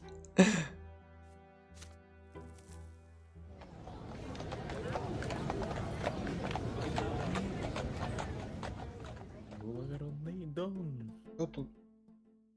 Кто? Где? Что? Это Вы я. чё? Это я. В смысле ты? Этот. Я думаю, кто там спинку теребит мне, а это я. Че, у тебя носок длинный, что ли, что ты? Как-то обернулся. Не так. Не так, как надо. Она это... Туда-сюда. Еще один день в школе окончен. Ты петляешь по улицам квартала, не торопясь возвращаться домой, надвигаются сумерки. Ты проходишь мимо роскошного особняка графа Эль Веласко, одного из богатейших земледельцев Магры. Из-за кованой ограды до тебя доносится знакомый голос. Это же Стефан! Следом раздается тихий девичий смех. Оставим интригу на следующий стрим? Че, все, что ли? А чё, ты еще хотел, что ли? Ну вот еще вторая глава не прошла. Ты там юность еще ёпту. Охуеть. Ну, я сейчас вон забью еще один, и можем еще 4 часа сидеть. И слишком долго, блядь, еще до утра сидеть тут. Не, ну ладно, давай дальше, чё. А я не знаю, решай. Чё, кого, куда? Там, может, это Софьюшку? Или что? Найдем. А кто это? Была А, Софья? Софья, да. со Софья.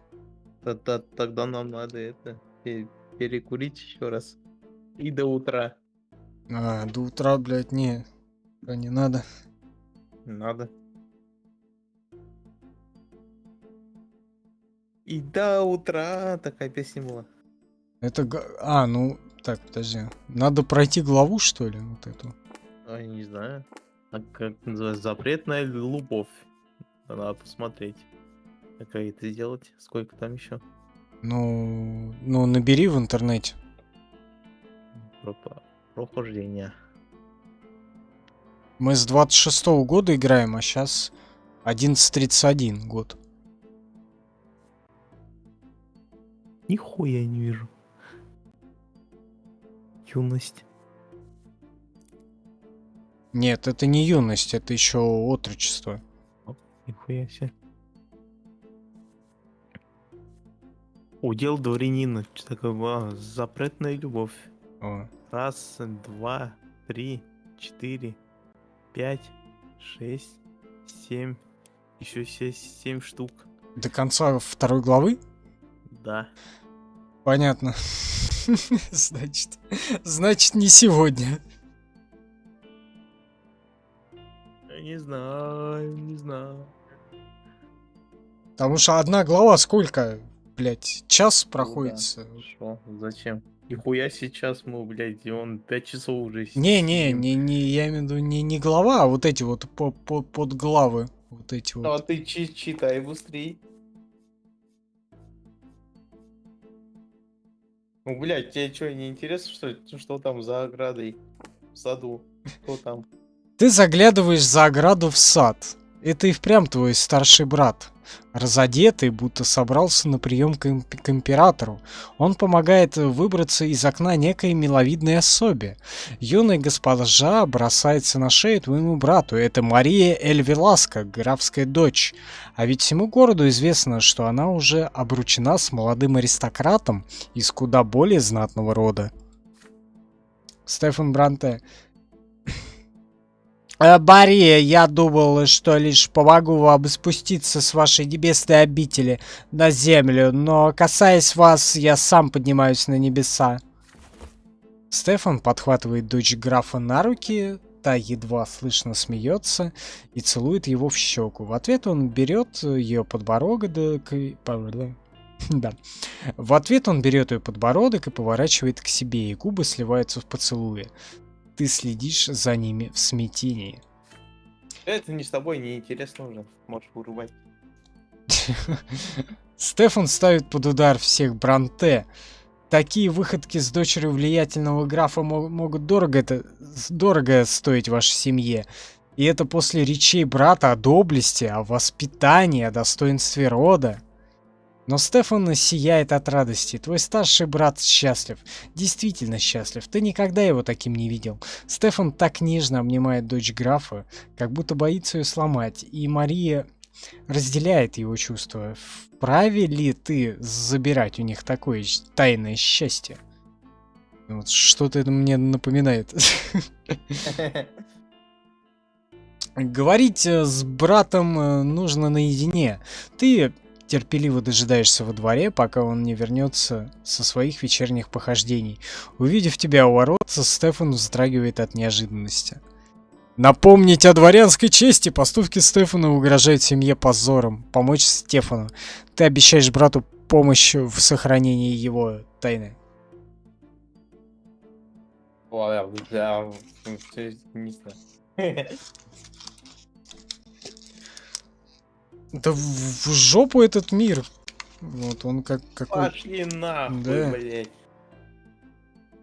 Мир шатали, да. Мы будем строить этот свой коммунизм с блэкджеком и вот этим всем. Да. Стефан Бранте. А что ты так поздно тут делаешь, Автандил? Хочешь что-то мне сказать, браза?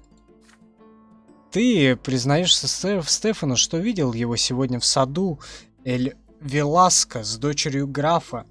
Хоть эта тайная связь и угрожает обеим семьям, ты рад за брата.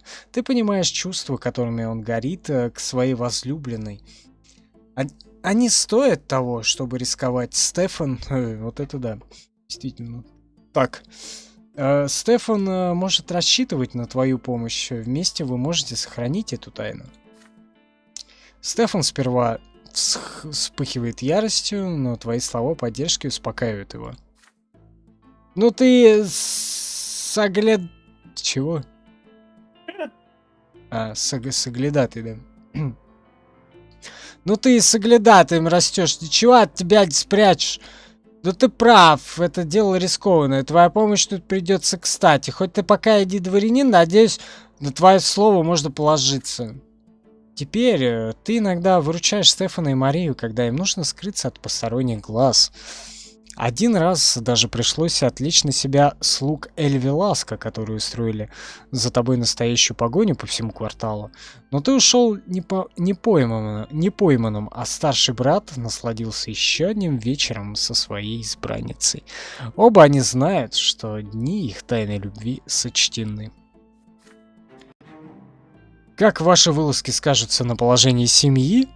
Будь как будет. Решили вы с братом. Любовь и молодость того стоит.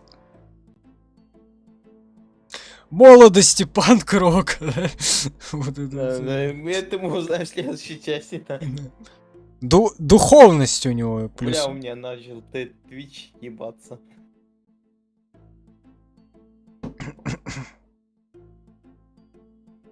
Ищущий духовной, ты ищущий, Павел.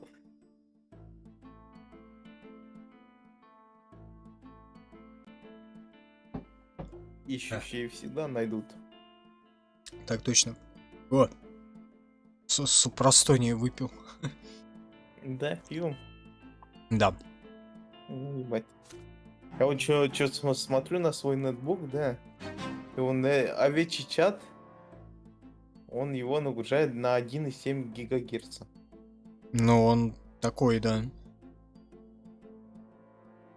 Ну, так, туда-сюда. От 700 мегагерц до 1,4 гигагерца скачет.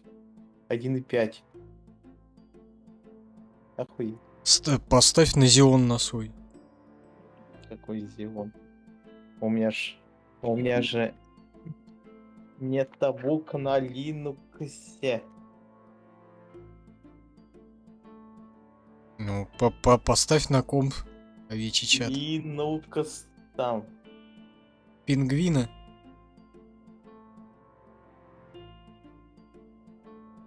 64 бита, блядь. Пингвинячий. На 2 гигабайта оперативки, блядь. Позор Стефана. Событие произошло. Условия благородства 4. Ты раскрываешь запретную связь своего старшего брата Стефана Браданте. Ура. Наверное. Сейчас что-то должно произойти. Отрочество 1132. Год. Сейчас. Вот. Да. Можно закончить. Ну да, в принципе. Но новая глава пошла. Ну, как новая подглава в отрочестве. Там еще осталось раз-два. Туда-сюда. Короче, это еще часа на 3, поэтому будем на сегодня завершаться. Стефан уехал после суда. О, видел? Один уехал. Дед умер. Нет, он не умер. Где-то с ним отправился, блядь. В смысле? А? Не отправился же. А, не отправился, да, с ним. Впервые за долгое время он остался дома дольше, чем на пару недель. Отец говорит, что господин Григор приболел. Ему нужен отдых и покой. О, покой ему нужен, да. А то уже заебал не помирать, да? Старый пидор, блядь.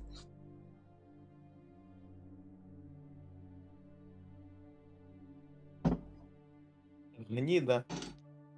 Чё, все, заканчиваем? Не знаю. Запускай GTA там. Зачем? Поиграем. GTA 5 онлайн? Да. А я ее не скачивал даже. Я-то ее только, наверное, скачаю, когда мы до нее дойдем. А куда ты зайдем? Вот хуй его знает, когда мы до нее дойдем. Еще GTA 4 после Сан Андреса. Там это проходить еще дохуя. А потом DLC, Петушиный Тони. Да нет, оно на самом деле оно недолго проходится же. 4. А хуй знает. И GTA пятый 4. GTA недолго проходится. У меня, говорю, вот я когда играл, у меня сколько сюжетка на 24 часа там ровно получилось. А в Сасане, ну ты посмотри, мы уже сколько наиграли, уже больше 24 часов, блядь. А почему так долго ты играешь? Я не знаю почему. Может быть, потому что она длиннее?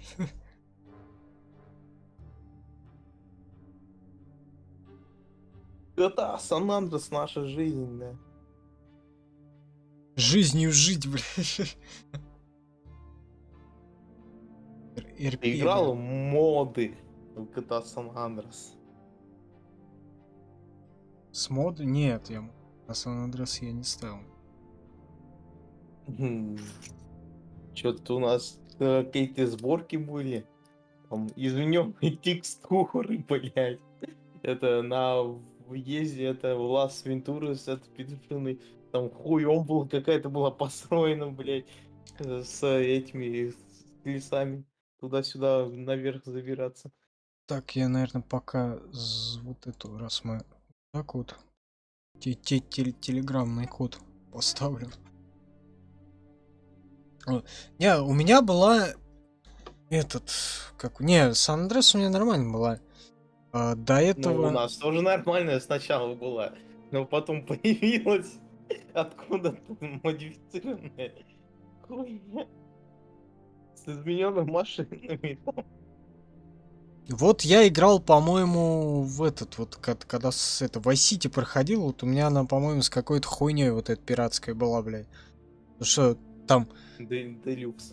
Да, да, именно что Блядь, делюкс.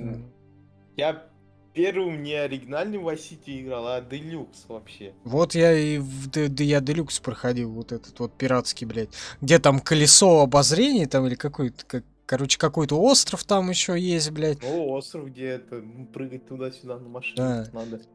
Радио у тебя там еще русское, блядь, где там глюкоза поет, блядь, еще Бля, что-то. у русского радио вообще не помню.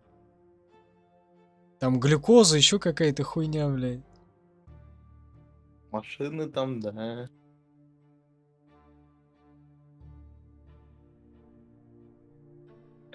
Nissan Skyline из этого, из Форсажа второго. Там в гонке при ограблении банка, где надо тебе погоняться. А ты на каком-то говне там. Наверное, помню. Не, был дел. GTA. Voice City. А нормальную, считай, я вот только на это, на стриме вот прошел. Нормальную, блядь. Ай! Блять. Чуть ногу не сломал опять. Ай. Ай. Да. Больно. Так как? А. Так, короче. Да А. хватит в микрофон орать-то, ёбаный в рот, блядь. А. Это у Гриффина было. А. Это ногой что туда-сюда сделала, она меня заболела. Никогда она у меня не заживет нормально. Сходи к врачу, блядь. Что сходить, она у меня проходит, я, блядь, опять ее ломаю. Жуть. Он последний раз это шел на работу, решил это пирожки взять, зайти. Через паркур. Повернул, иду, как куяк нахуй. Опять ногу подвернул. Ай. А это хуйня у меня с августа, с конца августа. Да. Надо как-то аккуратней быть. А я всего-то он с прицепа спрыгнул. Всего-то. Хуйня какая. Бля, знаешь, сколько раз хрустнуло? Я насчитал 6 раз то, что она хрустнула.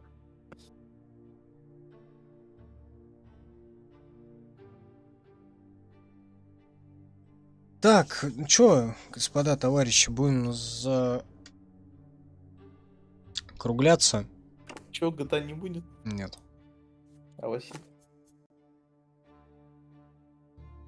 Ваша игра сохранится автоматически. Да. Я уже тоже и подустал все это дело читать, и надо поспать. Не, ну сначала напиться совсем, а потом поспать. А ты спать только в 8 утра ляжешь. Да не, раньше. Что ты мне рассказываешь-то?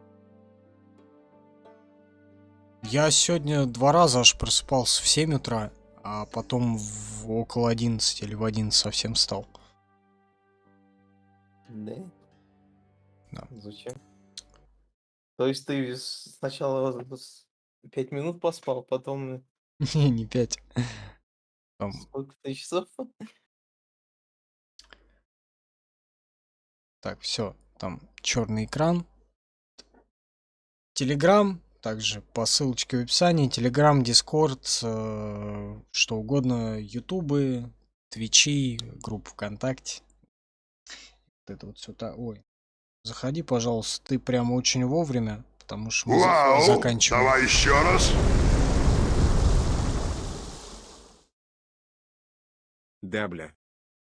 Да, именно что. Первый раз промолчал, сейчас решил выругаться. Не, ну правильно, правильно. Ибо нехуй, блядь. А И- то чё ты охуевший? С- Нихуя не делаешь? Да, совсем. Замонтировать надо будет. Совершенно точно. Вот. Ладно, господа, всем спасибо за поддержки. Спасибо господам, кто посмотрит, смотрит, вернее, этот стрим уже в записи. Я думаю, через завтра, наверное. Послезавтра запись уже появится в полном, уже, ну, обрезанная, так сказать, без начала, без конца. Вот. Следующий стрим на следующей недельке. Вот. За анонсами вот всякой вот надо мной Telegram, вот там вот это вот все можно оперативно получать. Уведомления всякие разные. Все, что ли? Да? Да, ебать, ты всего-то час постримил, ты уже съебался. 4. Какие 4, блядь? 4 часа стрим идет. Алло. Вот. Сейчас запустим рыбалку, будем щуку ловить. Щуку, блядь. Или суку. Можем ротанов половить. Воротанов. Так, все, засим мы заканчиваем. Все, всех, Вот так вот, да. да, всех, Да. всех обнял, приподнял, Мы это запомним. за щеку потрепал. До следующего стрима. Пока-пока. Да, всего-то защика. Нет, ну, отдельной женщине, конечно, не только за щеку. Эх, вот так вот, да, Павел. Обнимаешь ты пацанов. Ладно, всем пока. Всех целую. Обнимаю. Никого не выделяю. Заканчивай давай. Блять, я запутался в интерфейсе.